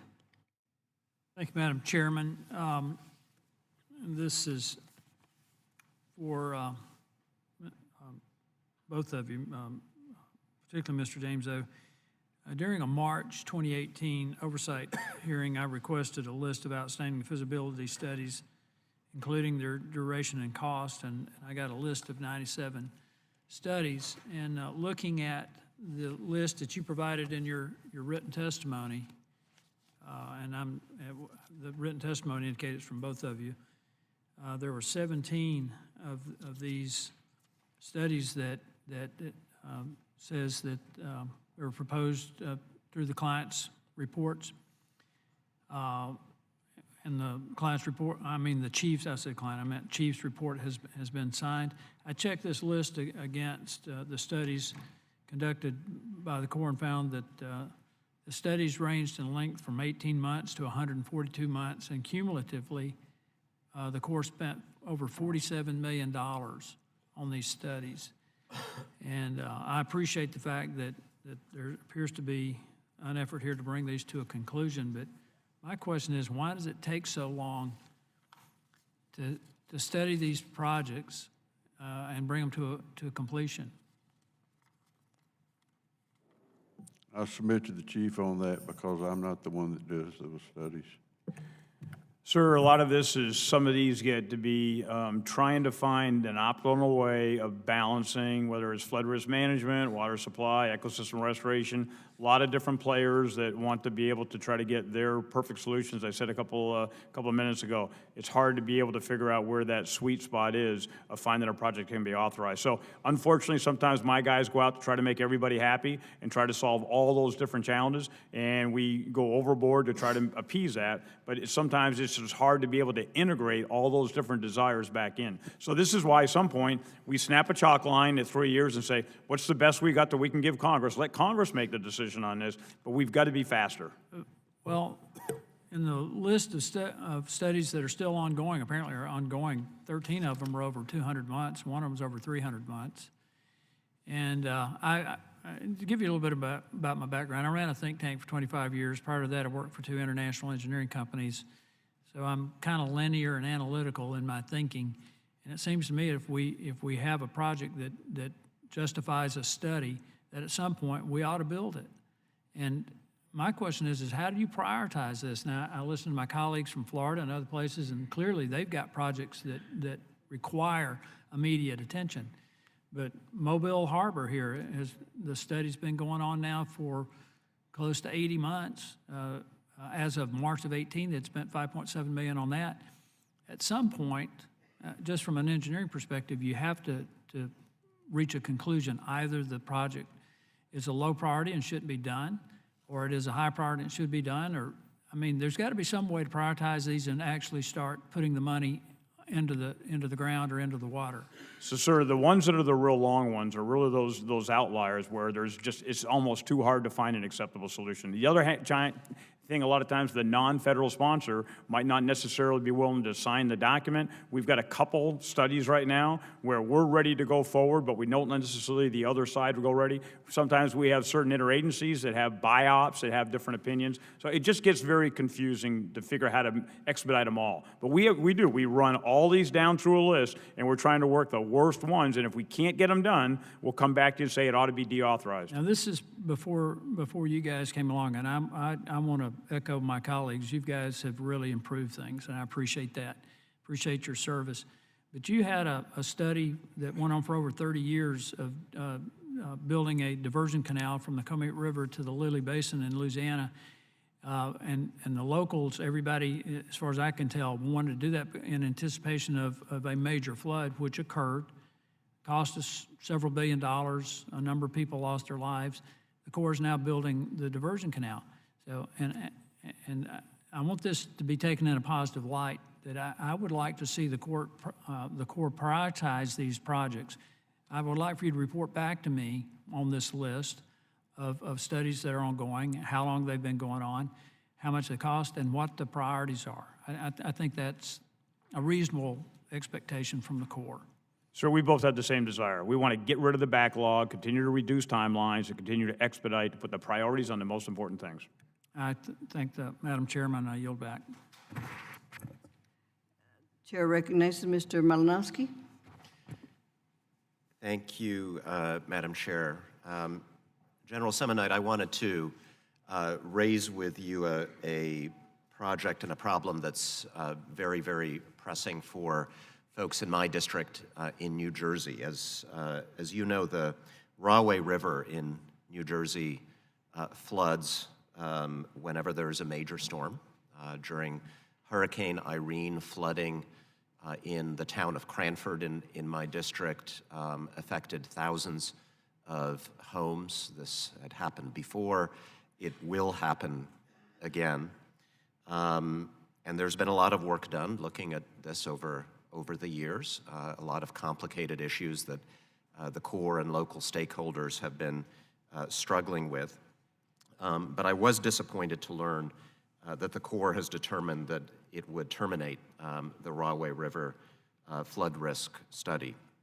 Now, I understand that when this project was transferred from the New York district to the New England district, you made a commitment to Senators Booker and Menendez that you would continue to work to find a solution that is suitable to all parties. And so, recognizing the complexities, what I'm hoping to hear from you is whether this commitment still exists and whether the Corps is willing to stay engaged as the local stakeholders continue their efforts to forge a consensus on a way forward. So, Congressman, I travel 3 days a week. When there's the real thorny projects, I fly in and I find out what's going on. I did talk to both of the senators personally. I said we were going to try to find a way of facilitating a solution on this one. So I've been to Orange Reservoir several times. I've been walking around those. This is exactly back to Congressman Palmer's question of when you have something that's going on for a long time and you can't get everybody to align to the good enough solution, at what point do we say too hard? The benefit cost ratio has to be over 1 by law for me to sign a Chase report. I can't get over 1 right now unless I have more flexibility. So we asked for an additional pond down below, which there is land. Locals didn't want to have an additional pond. We asked to be able to raise the dam above. Locals didn't want to have that happen. So this is where everybody held to the red line, and at the end of the day, it's not that there's not an engineering solution, there's not an acceptable solution that all the stakeholders can agree to. So then I owe it back to people like Congressman Palmer to say, probably too hard, this one's got to find a different out-of-the-box solution, or if not, sir, then all we do is we keep expectations out there that something's going to happen when we can't find a way of feasibly giving you an acceptable project.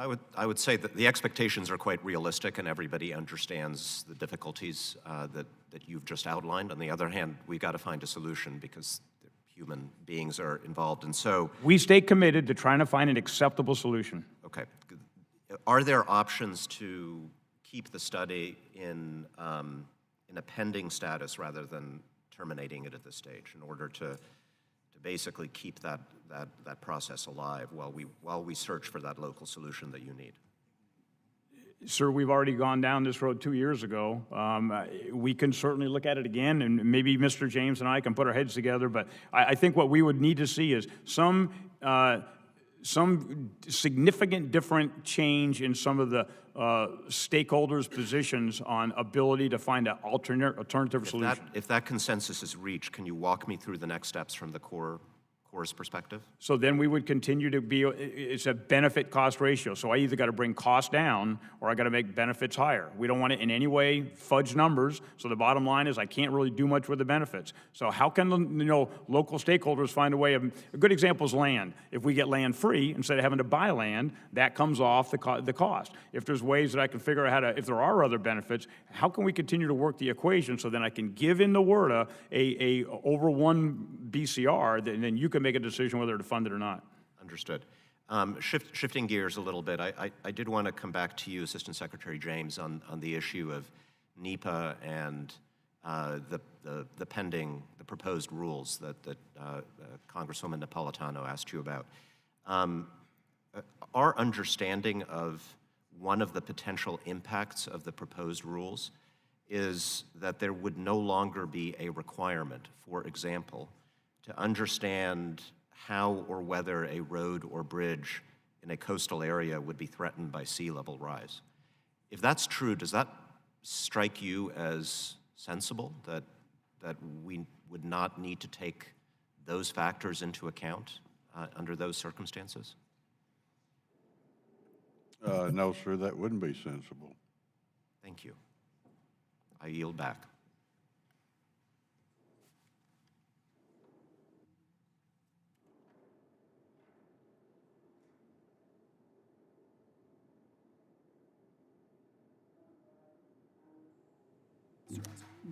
Distracted somewhat. Mr. Rouser, you're recognized. Thank you, Madam Chairman. I want to thank two very distinguished gentlemen for being here today. And before I get into two particular projects in my district, I want to thank you for your help, and not just your help, for allowing for the approval of the no-wake zone there in Southport. This is an issue that we had dealt with for some time, and as they say, all is well that ends well. So really appreciate your help and attention to that. Two issues. One, the Port of Wilmington is currently finalizing a Section 203 study that I know y'all are aware of. I understand the NEPA review process has begun in concurrence with that study. And I know there's been some conversation in terms of how the Corps may fund that NEPA study, and or NEPA process, and I'm just wondering if y'all have identified your source of funds for that at this point.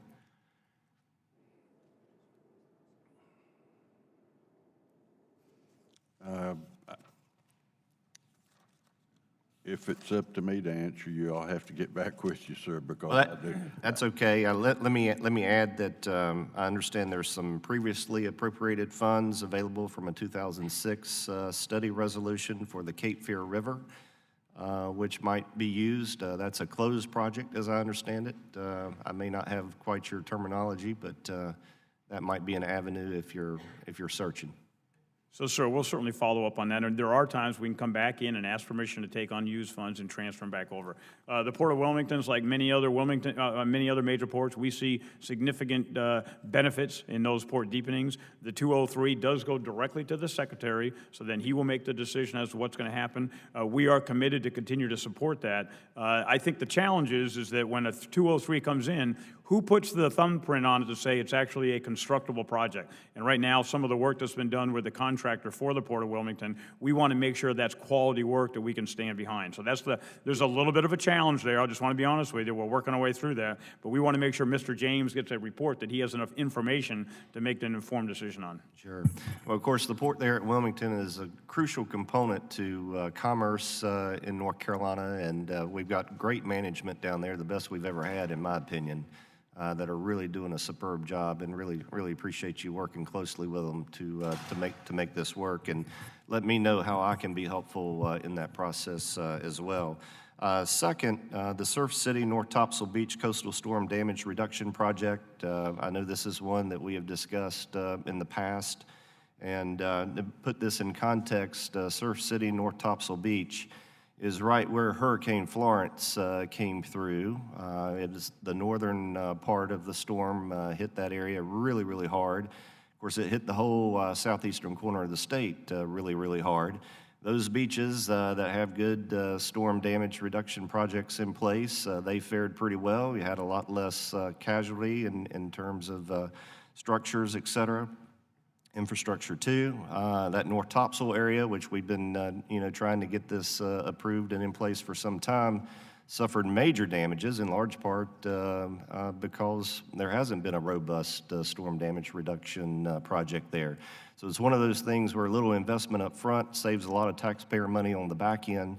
And I just really encourage and hope that you all will go to bat and would love to see this in the work plan if, in fact, it didn't get approved with the supplemental. So, Representative Ig, you're exactly right. There are two different venues where this could happen. I was a division commander, went to Surf City many times, talked to the mayor down there, very aware of the criticality of that particular project. The supplemental hasn't been released. You're aware of that.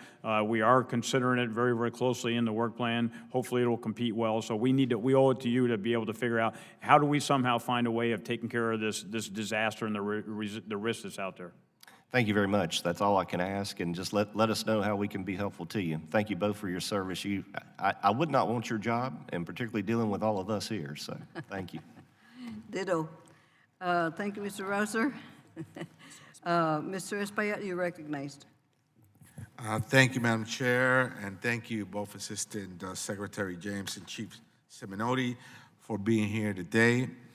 At our last hearing in November on resiliency, I recall some of the havoc brought by the information and the questioning regarding Superstorm Sandy and the impact that it had on New York City. The storm didn't just cause flooding in predictable low-lying areas like the Rockaways or the South Shore, Staten Island. It also brought seawater into downtown Manhattan and the financial district. I could never forget the photo of the southern half of Manhattan in darkness, while the upper half, which is higher land, with electricity. In my district, however, in the northern part, East Harlem, a comparatively low-lying area, saw severe flooding, the likes of which residents have not experienced in a generation.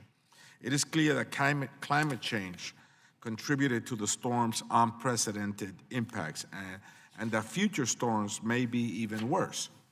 As part of the response to Sandy, the Corps undertook a North Atlantic Coast Comprehensive Study, which, in your own words, is designed to help local communities better understand changing flood risk associated with climate change, and to provide tools to help those communities better prepare for future flood risk. I repeat, future flood risk associated with climate change. However, as some of my colleagues have recently pointed out, the Trump administration is putting forward a rule that essentially ignores climate change impacts when determining how to approach infrastructure. Given how important climate change is when undertaking water infrastructure and flood risk mitigation projects, how do you think the Corps will be affected by such a policy? How could you reconcile the administration's inability to recognize climate change as a contributing factor of these superstorms that impact infrastructure, and particularly as it pertains to the North Atlantic study? Any one of you? So, sir, first of all, I'll talk from the science and engineering perspective. You know, we actually did do 9 different focus areas coming out of that study you mentioned. East Harlem is at significant risk. There's no doubt about it. We agree with what you're saying there. We did an interim report in February of last year. We've got a bunch of numerous different outreach events we've done. And right now, our goal this month is to finish what's called the tentatively selected plan as to how to go forward on that. We've got to deal in what's happening on the ground. So we look at what is out there, what is the risk on the ground over time, and how do we make sure we're building to address that risk. But will you consider climate change as a factor? Would you still consider that as a major factor in determining what you're going to do with infrastructure? If you redo infrastructure and you don't consider that climate change is a factor, is a risk factor, then obviously you're not going to do it right. Would you consider climate change? We've definitely got to consider things that are happening in the world and the effects they're having on the ground. We've got to put that into our calculus, or we could build something that 50 years down the road doesn't work. But this is what this conversation is about. If we don't recognize climate change as a factor, then whatever you do is going to be flawed and inefficient. And so what I'm asking is, has the Army Corps abandoned the concept that climate change is an important factor in building infrastructure? No, the Corps hasn't abandoned it because it never used Thank you. it. It never Thank you. used that to begin with. We use scientific technology to look forward. You can call it climate change or whatever you want to call it. But we look forward. If we're getting sea level rises, they're recorded, and we use that when we're building something.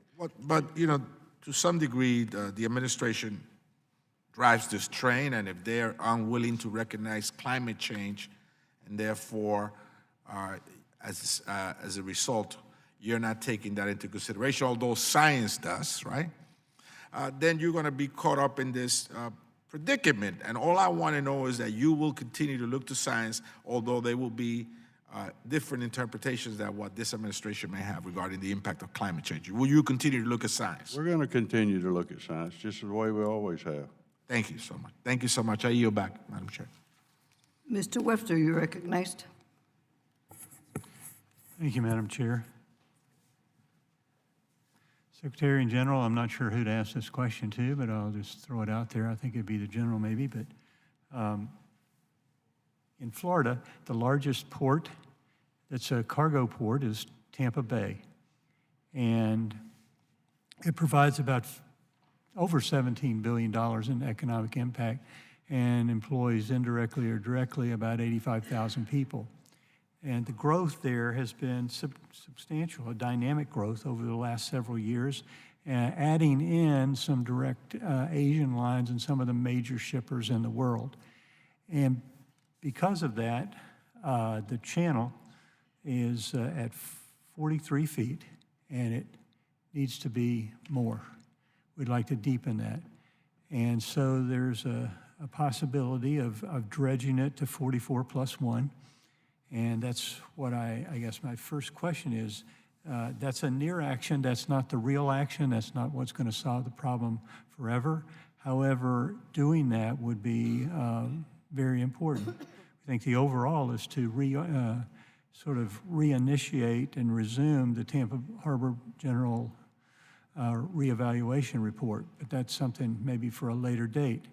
So my first question is, are you supportive of the request to use the existing authority, which we believe you have, to dredge the channel to a depth of 44 plus 1? Yes, sir. As far as I'm concerned, if we have that authority, I'm for that. I've been all up and down the East Coast and the West Coast of Florida, including Tampa Bay. And it's unbelievable the growth at all of those, the economic development that's coming from that growth of shipping. And as a nation, yes, sir, I support that. Great. Yeah, because there are 300 destinations there along I-4 and I-75, which are very close to the port, and they're all major distribution, and so that's why it's attracted all these new shippers and part of major shipping lanes. My second question is, though, that's the short term. The long-term answer is the needs of the port to resume the GRR for Tampa Bay. Would that be also something that would be possible?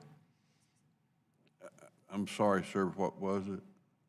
It's the just a resumption of the Tampa Harbor General Reevaluation Report to evaluate the future needs of the port with regards to the Corps.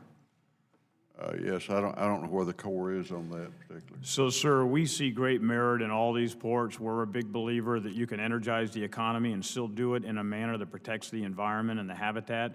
Tampa Bay is one of the ones. I mean, we are involved in, I think, about 15 in the southeast right now. So I don't know exactly the status, but what the challenge would be is how do they compete when it comes to port deepening. That would be the problem, is probably financial. Most of the time, we can work through the mechanics of the benefit-cost ratio, but it comes back to what is timing and when do we get that money that we could apportion to it. So if you want, I'm more than willing to have my district commander report to you and to be able to give you a laydown on both the first question you have as well as the GRR. That'd be awesome. Thank you for appearing today. Yield back. Thank you, Mr. Webster. Mr. Stanton, please, you're recognized. Thank you very much, Madam Chair. General Semonite, we've had the opportunity to discuss the importance of the assistance for environmental infrastructure. In the last 6 years, $351 million has been allocated for environmental infrastructure, and approximately 38% of those funds have gone to just 6 states. Arizona is the only state in the Southwest without an environmental infrastructure authority, and I've introduced legislation to change this to make sure Arizona can access these resources to address our aging water and wastewater systems. In WRDA 2016 and 2018, the Section 7001 process for the Corps' annual report to Congress was expanded to include modifications to environmental infrastructure's assistance authorities. Working with stakeholders across Arizona, we have submitted an environmental infrastructure authority modification through this process. This is a priority for myself and for communities and leaders throughout Arizona. Can you talk briefly about the benefits of this type of authority in other states? So, Congressman, we definitely have seen significant benefits in those other 6 states. The Corps would personally endorse whatever we can add. I would defer to Mr. James on whether that will work its way through the administration or not. But again, the more tools that we can provide so that states have the ability to lean on all those tools, in the long run, is going to give them more capability. I appreciate the work the Corps has done to advance flood protection in Winslow, Arizona, and portions of Navajo County. Approximately 1,600 structures, including almost all of the community's critical public facilities, hospitals, schools, nursing homes, and utilities, along with 2,700 properties, are currently in the 100-year floodplain. The proposed federal flood control project, which is now ready for authorization, consists of new and reconstructed levees to protect the community and parts of the county from the Little Colorado River. In order to begin advancing this critical project, the LA District has requested design funds for fiscal year 2020. Will you support the district's funding request for design funds in the fiscal year 2020 work plan? I certainly will, sir. I don't know exactly where that one falls on the rack and stack, but I would think that that would compete well. I really appreciate that. We've also talked at length about Tres Rios, which is an effort to restore and revitalize over 50 miles of the Salt and Gila River corridors. The project is partially complete, but as you know, we have reached the Section 902 limit. To complete this project, this limit must be adjusted in the WRDA. I was disappointed to receive your December letter indicating that the validation report necessary for this adjustment will not be completed before the end of fiscal year 2021. This timeline is very frustrating because it means that we will yet again miss the opportunity to adjust the limit in WRDA, putting our next opportunity to do so in 2022, 2 years from now. What assurances can you give me that this validation report will receive priority within the Corps? So, sir, again, this is where we're going to push hard. I told you we've got 17 done. We've got 20 more we're going to get in. I got 15 more by the end of December. The question is, how long can you really go till the cutoff of WRDA? We're saying September 20 right now is when we're going to hopefully get this done. I'd love it to push it to the left, but there's a day that there's going to be someone that's still a week out. So we're going to try to push to every one of these to get into the latest possible day we can get them to them. It's just we want to also make sure that the mechanics are right so the 902 gets raised. We definitely understand this, and we're committed to being as fast as we can on this. Thank you, General. Do you have the resources necessary to do the report? We definitely do. What can be done better to expedite the timeline you have outlined in your letter? I think it goes back to probably that question of, can we take some well-informed risk with respect to process? Are there some areas that I don't necessarily need to do a deep dive to be able to make sure a Packer's not necessarily that hard? It's already been an approved project. We're just trying to raise the limit. There's inflation. So how can we somehow be able to lower the bar of how much actually needs to be provided and to be able to get it in so we can make it happen? I'm even willing to take the risk to say, get it in regardless, and if we do have a problem, then Congress can tell us that we should have done more on that one and kick it back to us. Thank you for taking that risk. Finally, I want to thank you for your continued commitment to the Rio de Flag Flood Control Project in Flagstaff. This project has been Flagstaff's top priority for the last 20 years. and it is a high priority for me and the entire Arizona delegation in a bipartisan way. I ask consent to include in the record a copy of the letter the Arizona delegation sent to the Corps requesting $52 million for the project in fiscal year 2020 work plan.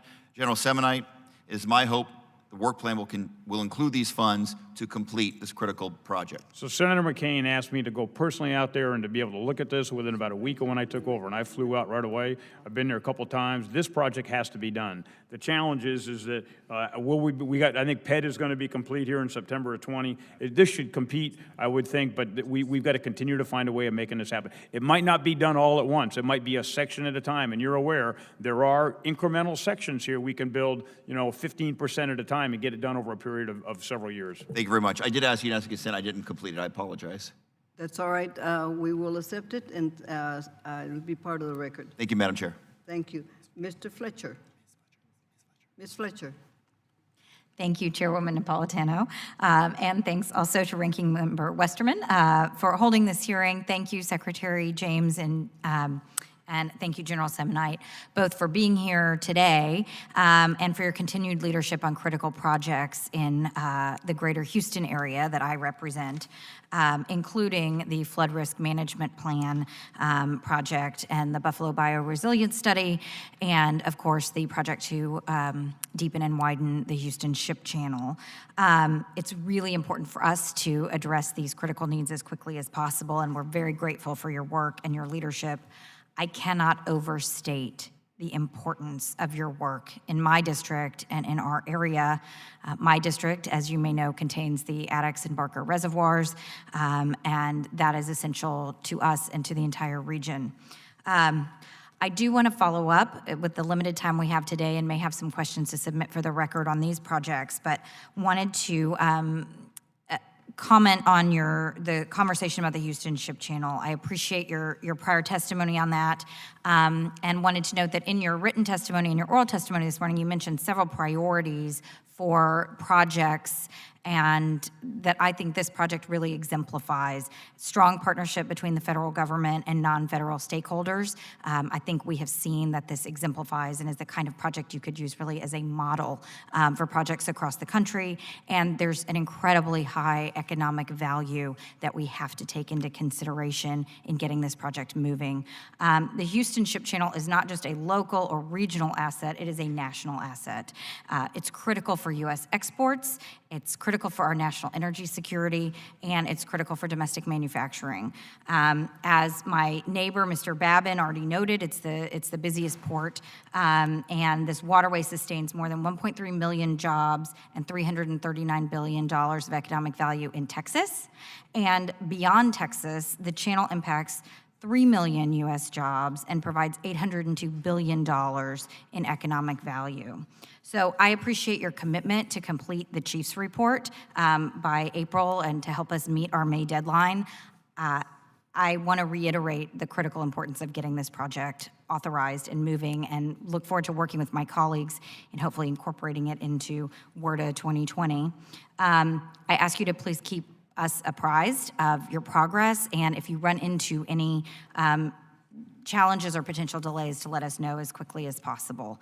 I also want to urge you to pay critical attention to a project that is not slated for a Chief's report at this moment, but is in the appendix, and that is the Metropolitan Houston Flood Risk Management and Resilience Project.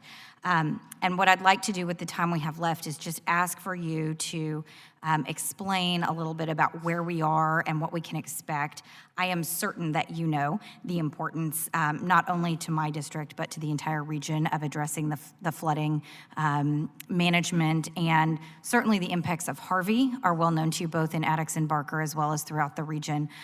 My constituents are very anxious to make sure that these projects move quickly. I know the Buffalo Bioresiliency Study is underway and slated to be completed in 2021, but if you could walk us through the status, the project, the timeline, what we can expect, and basically what can I tell my constituents about what the Army Corps is doing there? So, ma'am, we lost at least 14 people in Harris County due to some of these floods down there. And what you've got is you've got 22 different watersheds. They're all competing to try to figure out how to get the water down to where it needs to go. We've got to have an integrated plan. That's what this study does, is it takes a look at, instead of doing tactical level work, how do we put this into a system to make it happen? Right now, the study's ongoing. It's on plan. We don't see any problem. As opposed to a chief's report, we call this a director's report. Mr. James and I have delegated some stuff down to our senior STSs, so they will sign that. We expect it to be done in July of 2021. Which is basically the plan we've got. And then once we know the results of that, how does that matriculate back into projects to be able to actually support the other 4 or 5 critical studies you talked about? And they all are going hand in hand, and they all kind of interwoven. But right now, the supplemental did a phenomenal job of giving us the funds to do it. So there is no significant challenge with either funding or, if anything, it's probably just to be able to make sure we can get all the stakeholders aligned to be able to make sure that we've got an integrated outcome. And so with that information, I can take it that you don't expect any delays in getting the report and the study completed by And 2021? it's exactly the opposite. How can I go faster? Do I really need to wait till July 21 to be able to get this done? Again, there's a balance between, if you want it bad, you get it bad, and how do you continue to be able to make sure you do due diligence? And so we're trying to err on that side that says, let's give the good enough solution in so Congress can make a decision on these. I appreciate that. I've gone over my time, but I very much appreciate your help, and I yield back. Thank you, Ms. Fletcher. Mr. Ruda, you're recognized. Thank you very much. I represent California's 48th District, and the Army Corps Studies and Critical Infrastructure Projects obviously enhances the safety and provides title and flood protection for residences, businesses, and the millions of people who live and work in Orange County. I'd like to highlight a few of these priority projects. The first one is the Surfside Sunset Coastal Storm Damage Protection Project. It extends along 17 miles of the Orange County coastline. As a result of both flood control measures and various other shore protection and harbor works, Anaheim Bay and Newport Bay no longer receive a natural supply of sand. Historically, the beach renourishment cycle for this project has followed a 5-year cycle. However, it has now been 10 years since the last renourishment. Stage 12 of this project was completed in October of 2009. My hope is that the Corps will complete the long overdue Stage 13 of this project in a meaningful way to make the Surfside community whole. General, given that 10 years has passed since Stage 12 was completed, do you agree that it makes sense for the Corps to prioritize Stage 13 of the Surfside Sunset Project? Congressman, I do, and like you said, this has been long overdue. We actually had carryover money from some of the earlier earlier years, so the design is actually done. If the funds come available, you can pull the trigger and make this thing to go into the ground. The challenge is going to be is, again, where does it rack and stack? Unfortunately, it didn't qualify for the supplementals, and right now it's got to compete in the work plan. It's going to be a heavy lift because I think the number right now that the capability could be up to $10 million, and that's a lot to push in, but that's what we're trying to figure out. I talked to my leadership this morning on this particular project to see is there a chance to get it in. And it goes back to, if some of you weren't here earlier, it goes back to reiterate, the more that you're able to give us in that work plan funding, we're doing so much more this year than we were doing 3 years ago. We got next to nothing, and the Congress has done a phenomenal job of plussing us up. So that's where we want to use that extra money on critical projects like this. I can't commit today to where it's actually going to get it. Okay, and along the same lines, let's move to the next project in my district. That's Newport Harbor. It's the largest small craft harbor in the western United States. And while Newport Harbor does not require annual Corps maintenance, the last significant dredging effort was in 2012. The time has come for removal of material that has accumulated above federally authorized design depths. Within Newport Harbor's channels, shoaling and high spots currently impede navigation and create unnecessary risks that affect security, commercial and recreational activities. The Corps must include this much-needed maintenance dredging in its fiscal year 2020 work plan. Again, General, can you talk about the plans for the removal of the 1.2 million cubic yards of material above federally authorized design depths that would obviously provide greater security and commerciality?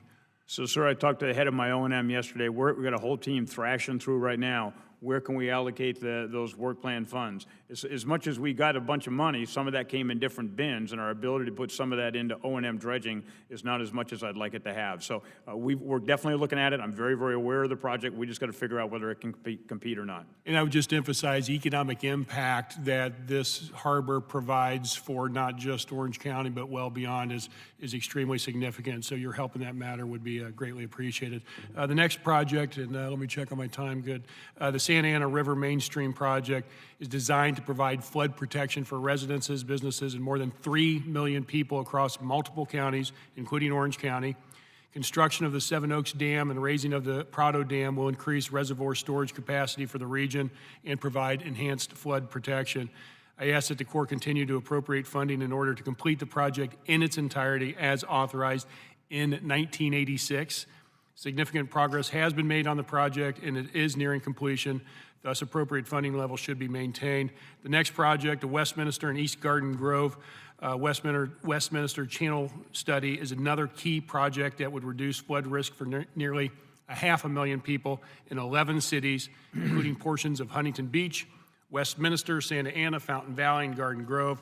I ask my Democratic and Republican colleagues on this committee to reauthorize this project in WRDA 2020 upon completion of the Chief's report. And I'd like to emphasize the importance of Section 1043B of WRDA 2014, in which Congress authorized a pilot program to evaluate the effectiveness and project delivery efficiency of allowing non-federal interests to carry out authorized flood and storm management projects. The authority for this program lapsed last year. Orange County Public Works and other non-federal entities have demonstrated a record of completing regional projects. General, do you agree that the Corps benefits from opportunities to work with and share costs with local partners to meet project delivery timelines and goals efficiently and effectively? On 1043s, there's a place for them. There's some that don't apply that. So it goes back to not all tools apply to all projects. I just want to hit the other two real quick. We're closely tracking Westminster East. We will have a Chief's report in for this committee to consider for WRDA 2020. And this is a good example. You always ask, do you have enough capacity? That particular project's being designed by the Chicago district. I've got enough work to be able to have Chicago do that now. So we will get that in and not have a problem. Santa Ana is a challenge, I'll tell you that. We want to be able to do that. It got a lot of money in the supplemental. We've had 3 major problems that have impacted. Cost of market conditions in California have gone up, which we see this across the board. We've got a bunch more environmental mitigation we've got to do. We've got a challenge with the railroad bridge. So this is where we're looking very carefully. How can we cover those additional costs? We got a phenomenal package from you on $17.4 billion to take care of these projects, but some of those projects are, because they weren't fully designed, now we're seeing there's some growth. So we're right in the middle of trying to figure out how to take care of Santa Ana. Well, I want to thank you for your cooperation and commitment, and I yield back. Thank you. Thank you, Mr. Ruda. Ms. Finkenauer, you recognized?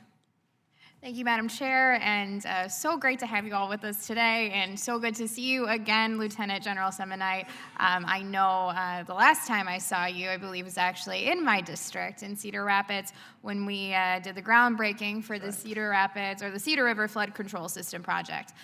So we're really grateful that we've got this started, but as you know, obviously the Cedar River runs through the city of Cedar Rapids, and federal funding was only awarded for the flood control project on the east side of the Cedar River, leaving the community on the west side with less protection. I know it came down to the benefit-cost ratio, the formula that the Army Corps uses to decide which projects receive funding. But how can Congress change this formula to make sure that projects in working-class neighborhoods like the west side of Cedar Rapids can better take advantage of this funding and make sure that we have this complete? We're actually, the chief and I are actually looking at the benefits analysis in BCR ratios now, particularly in rural areas like everything between the coast, basically. And because we're not counting everything that I feel should be eligible in a benefit-cost ratio. And it's very important because you have to have that to get a project done. And we're looking at that. And you said, how can the Congress help? I'd be happy to talk at any time about the benefits that we should be or should not be looking at. And then I will work with OMB on that, and we'll see what we do. I would just add, that, and the Secretary is exactly right, there's a big difference in my mind between a benefit-cost ratio of deepening a harbor, which is important, but we're just trying to make a good thing better, to an area where somebody's going to die or somebody's going to have loss of, quality of life. So how do those projects, flood control projects, they should have a higher factor somehow in that calculus. You can't just look at them in the same. And this is where Cedar Rapids had a hard time ever getting through the system, and the only way it got it through is Congress passed the supplemental where you didn't have to have the beneficial cost ratio at the level it is. Thank you again. And now for Assistant Secretary James, thank you again for being here. And in your testimony, I know you stated the need to focus on projects that provide also the economic and environmental returns. And last month, obviously, Congress passed a bipartisan spending bill that we're all very grateful for that directs the Corps to commit funding for multi-purpose projects in the pre-construction engineering and design phase. And something that I am very eager to see in the pre-construction phase is NESP. This is and making sure that we get that funding to it. I, being from Iowa 1, right on the Mississippi, I know just how important this is for our farmers in particular, and for the state of trade in our country as well. If, God forbid, one of our locks and dams go down and we don't get these things updated, we are looking at a world of hurt here, and an added cost that we just can't afford right now. And getting these updated and widened the way that we should and in the right way is just, you get it, it's incredibly important. So can you agree to work with me to make sure that we get that funding and get that in the work plan for NESP? Absolutely. I think it's critical to our nation. There again, we're out in middle America, and the people say, well, we don't have container barges going in and out of those locks and dams and blah, blah, blah. But those locks and dams ship 60% of the corn and soybeans of this nation. Absolutely. And I mean, that is critical. Yes. Because our agriculture has been the only venue that's had a constant balance, addition to our balance of trade in both good times and in bad times. I'll absolutely be happy to work with you. I've got some ideas on this. I ran them by the Congress in 2018 when I first got here. My ideas weren't well accepted, but I think we could talk about it again, and maybe there are even better ideas that we could discuss, but it's very important. It's incredibly important, and I'm glad to see that you understand that as well. Thank you, and thanks for you both for being here today. And with that, I yield back. Thank you, Ms. Finkenauer. Mr. Huffman, you're recognized. Thank you, Madam Chair, and thank you, General and Mr. Assistant Secretary. Before I get into my top priority for our conversation today, I want to just mention how encouraged I was to hear your discussion about forecast-informed reservoir operations. As you know, a lot of the leading-edge work on this new operating philosophy has taken place in my district in Northern California. We're very proud of that work. But I think from my own observations and from what I've heard from you gentlemen today, that it is time now to acknowledge that we're past the piloting phase, we're past the conceptual phase. The annual deviations that we've been able to successfully do have really proven themselves, not just in stretching water supplies to do the many things that you mentioned, General, but in actually operating for flood protection as well. This is just a better way and a safer way and a more accurate way to operate many of our western dams, and it's time to make that a permanent every year part of the Corps' operations. So I hope I can work with you in this upcoming WRDA to try to get us to that point. Now, when we discuss the Corps' responsibility for maintaining our nation's harbors, sometimes we hear terms like small harbors or emerging harbors, but representing a number of federal channels that are supposed to be the Corps' responsibility in my district that require shallow draft dredging, I think we should just be honest and call them abandoned harbors or forgotten harbors, because when you look at projects like the Petaluma River in my district, you've got a channel there that was once dredged every 3 to 4 years to maintain depth so it could be navigable.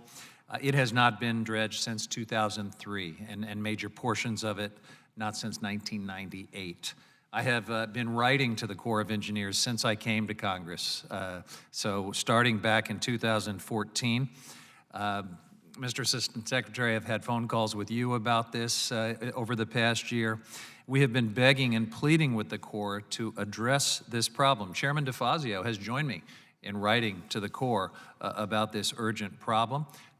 It spans certainly 2 different administrations, and it showcases the neglect of the Army Corps of Engineers of not only this project in my district, but I'm sure many other shallow draft dredging projects around the country. Last fall, I took the new Lieutenant Colonel John Cunningham on a tour of the river. I've done that with every lieutenant colonel that we've had on command in the San Francisco district. And we shared a petition of nearly 3,700 signatures from the local community urging action. A few months later, for the 2nd year in a row, the annual holiday lighted boat parade in Petaluma had to be canceled because you just can't get boats through the channel. It's not navigable. So my hope is that we can still get this done. 2 years ago, the Corps invested money necessary to complete the preliminary work and environmental analysis that lays the groundwork for dredging. We are ready to go, but we have been left out of recent work plans. And my worry is now that we've got this preliminary work done and it's on the shelf waiting, if we miss another cycle, it's going to grow stale and we'll have to start all over again. So this really is do or die time for the Petaluma River. And Congress passed the president, and the president signed the final fiscal year 2020 appropriations package last month. You all clearly now have the money to do more in this area. And so I want to ask, when can we expect the work plan? And can we expect good news for projects like the Petaluma River? The work plan should be available within a month, 5 weeks, something like that. It should be available before any word will be. My understanding, Mr. Assistant Secretary, is that the final date that you have would be up to February 18th. That happens to fall on my birthday. Right. And, you know, I don't ask a lot of the Corps, but it would be a great birthday surprise for me and for the people I represent if we could finally get this project included in the work plan. I just want to put that out there for your consideration. Want to also mention that in passing the appropriations omnibus this year, the joint report language from the House and Senate reinforced that their explanatory statement does not negate language from both the House and Senate reports passed earlier in the year. So I know you're busy rushing to get the work plan done right now.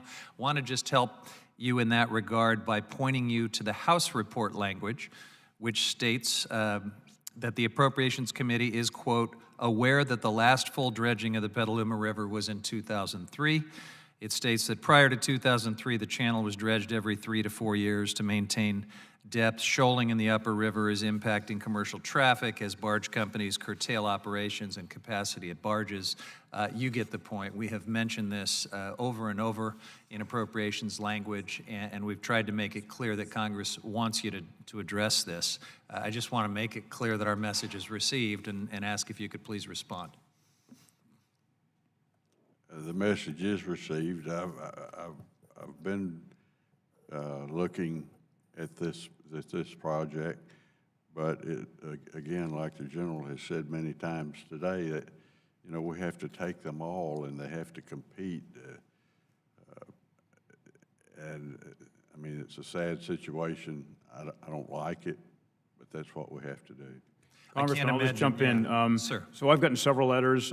John's told me about your trip out there, and we are It is very unfortunate that we don't have enough funds to go all the way down the list. On the other hand, just because something might not compete one year, we've got to look at the cumulative effects of not dredging for several years. Because what happens then, industry will start drying up, you'll start having other ramifications. So some of these, while we might want to be able to do it on whatever the recurring cycle is, we've got to understand that if we don't at least touch every now and then we're going to have a lot more significant second and third order effects. So we are looking at this river right now in my headquarters to see what will it do on the work plan. It might not get everything, it might not get all the places, but we would think that this would continue to compete well, at least in the 20 work plan. Thank you. The chair's been very generous with my time. Let me just close and yield by noting that the San Rafael Canal is also mentioned in the Senate report language, a similarly dire situation. Mr. Huffman. I thank you and yield back. Mr. Lamb is recognized. Thank you, Madam Chairwoman, for allowing me to be here today. And gentlemen, thank you for sticking it out throughout this hearing. I want to thank General Spellman as well for coming up to our district late last year, I guess in the fall.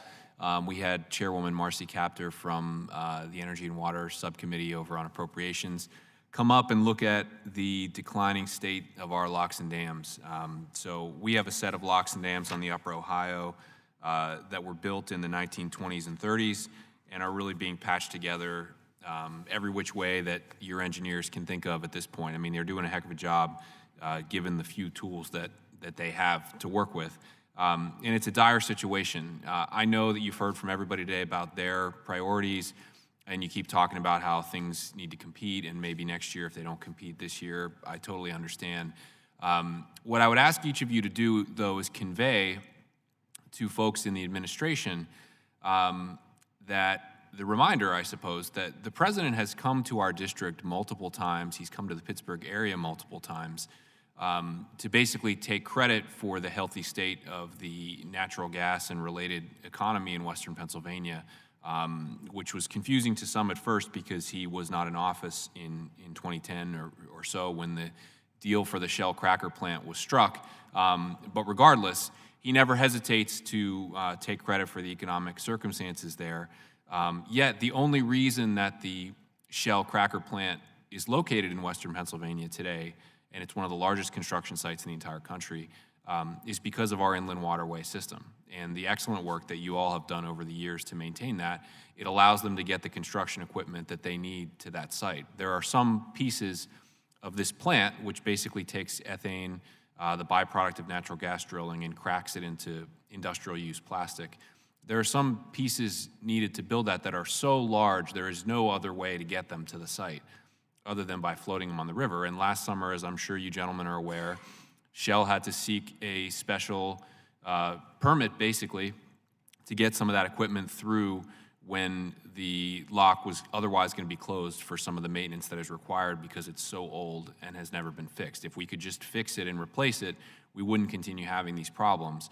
And so now, by your own forecasts, the Montgomery lock has a 50% chance of failure in the next few years, which could shut down this construction site entirely.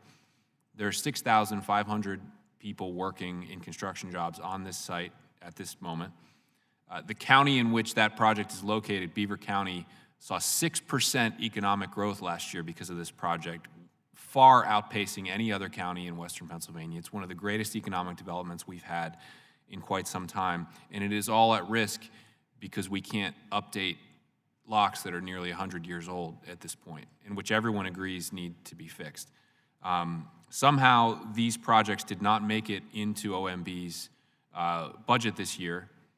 I can't understand why, if you are considering economic development benefits or economic benefits of any kind, one of the largest construction sites in the country that has produced 6% economic growth in its home county and created 6,500 jobs would not have enough of an economic benefit to qualify. But that, there are reasons for that go beyond me.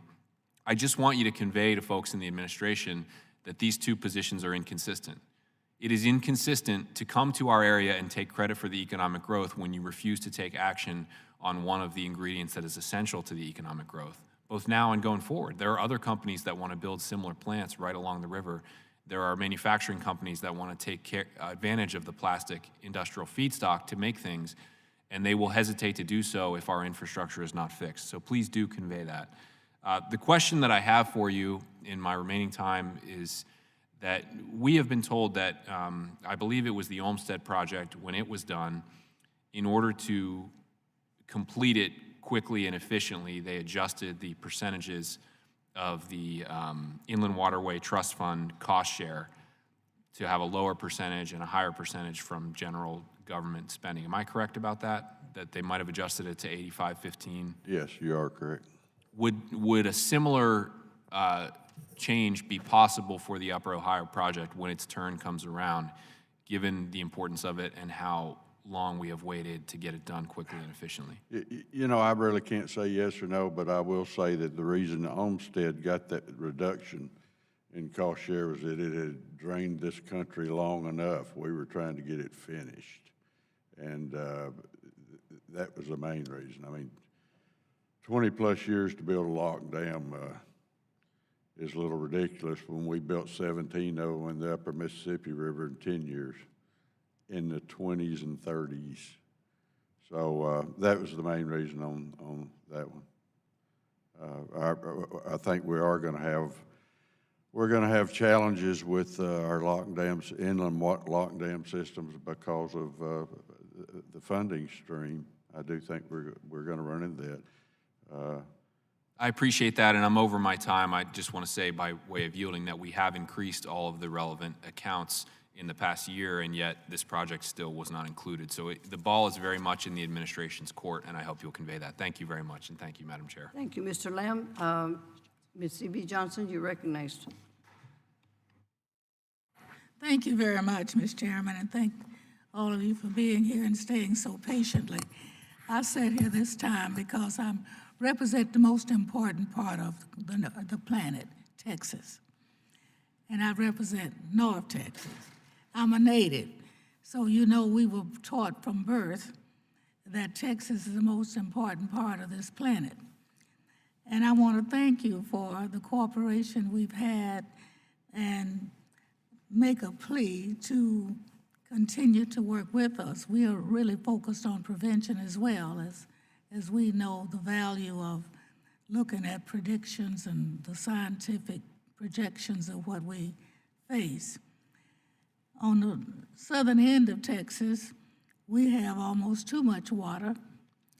On the northern end of Texas, we have to build our own. But we still worry about both supply as well as flooding.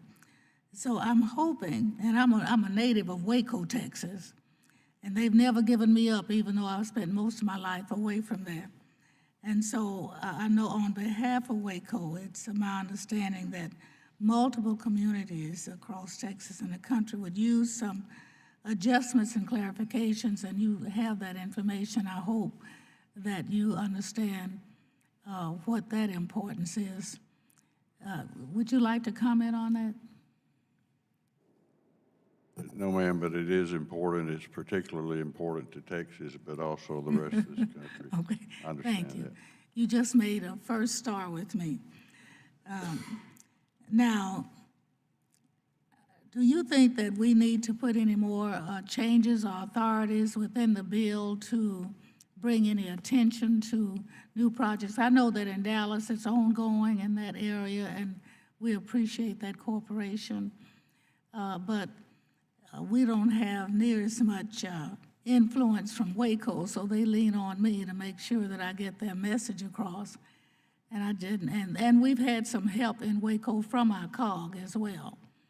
But we appreciate the work and the cooperation we've had out of the Fort Worth office and all, and so we thank you for that.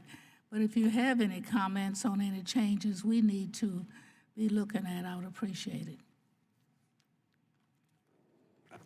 I really don't at this time. I think this committee will be, I think that will be one of the considerations this committee, I hope, will be looking at as we approach the WRDA deadlines, and I make myself available at any time to discuss civil works with the committee.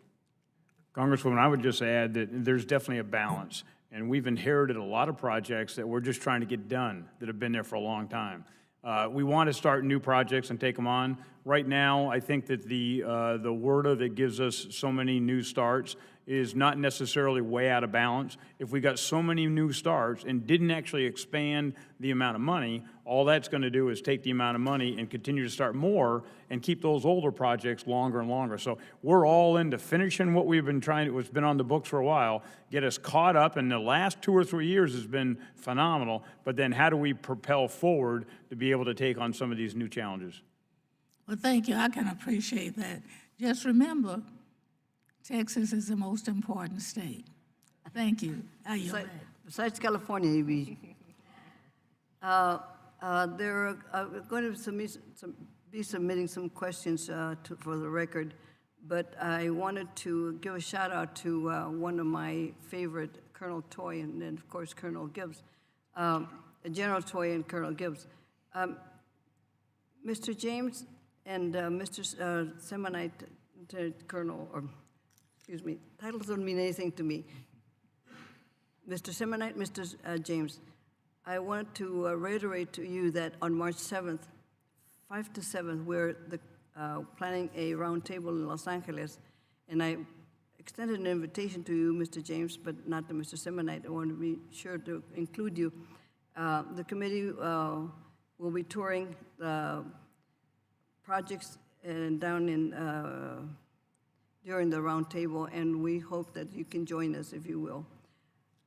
If I don't have anything else, I ask unanimous consent that the record of today's hearing remain open until such time as our witnesses have provided answers to any questions that may be submitted to them in writing, and unanimous consent that the record remain open 15 days for any additional comments and information submitted by members or witnesses to be included in the record of today's hearing. And without objection, so ordered.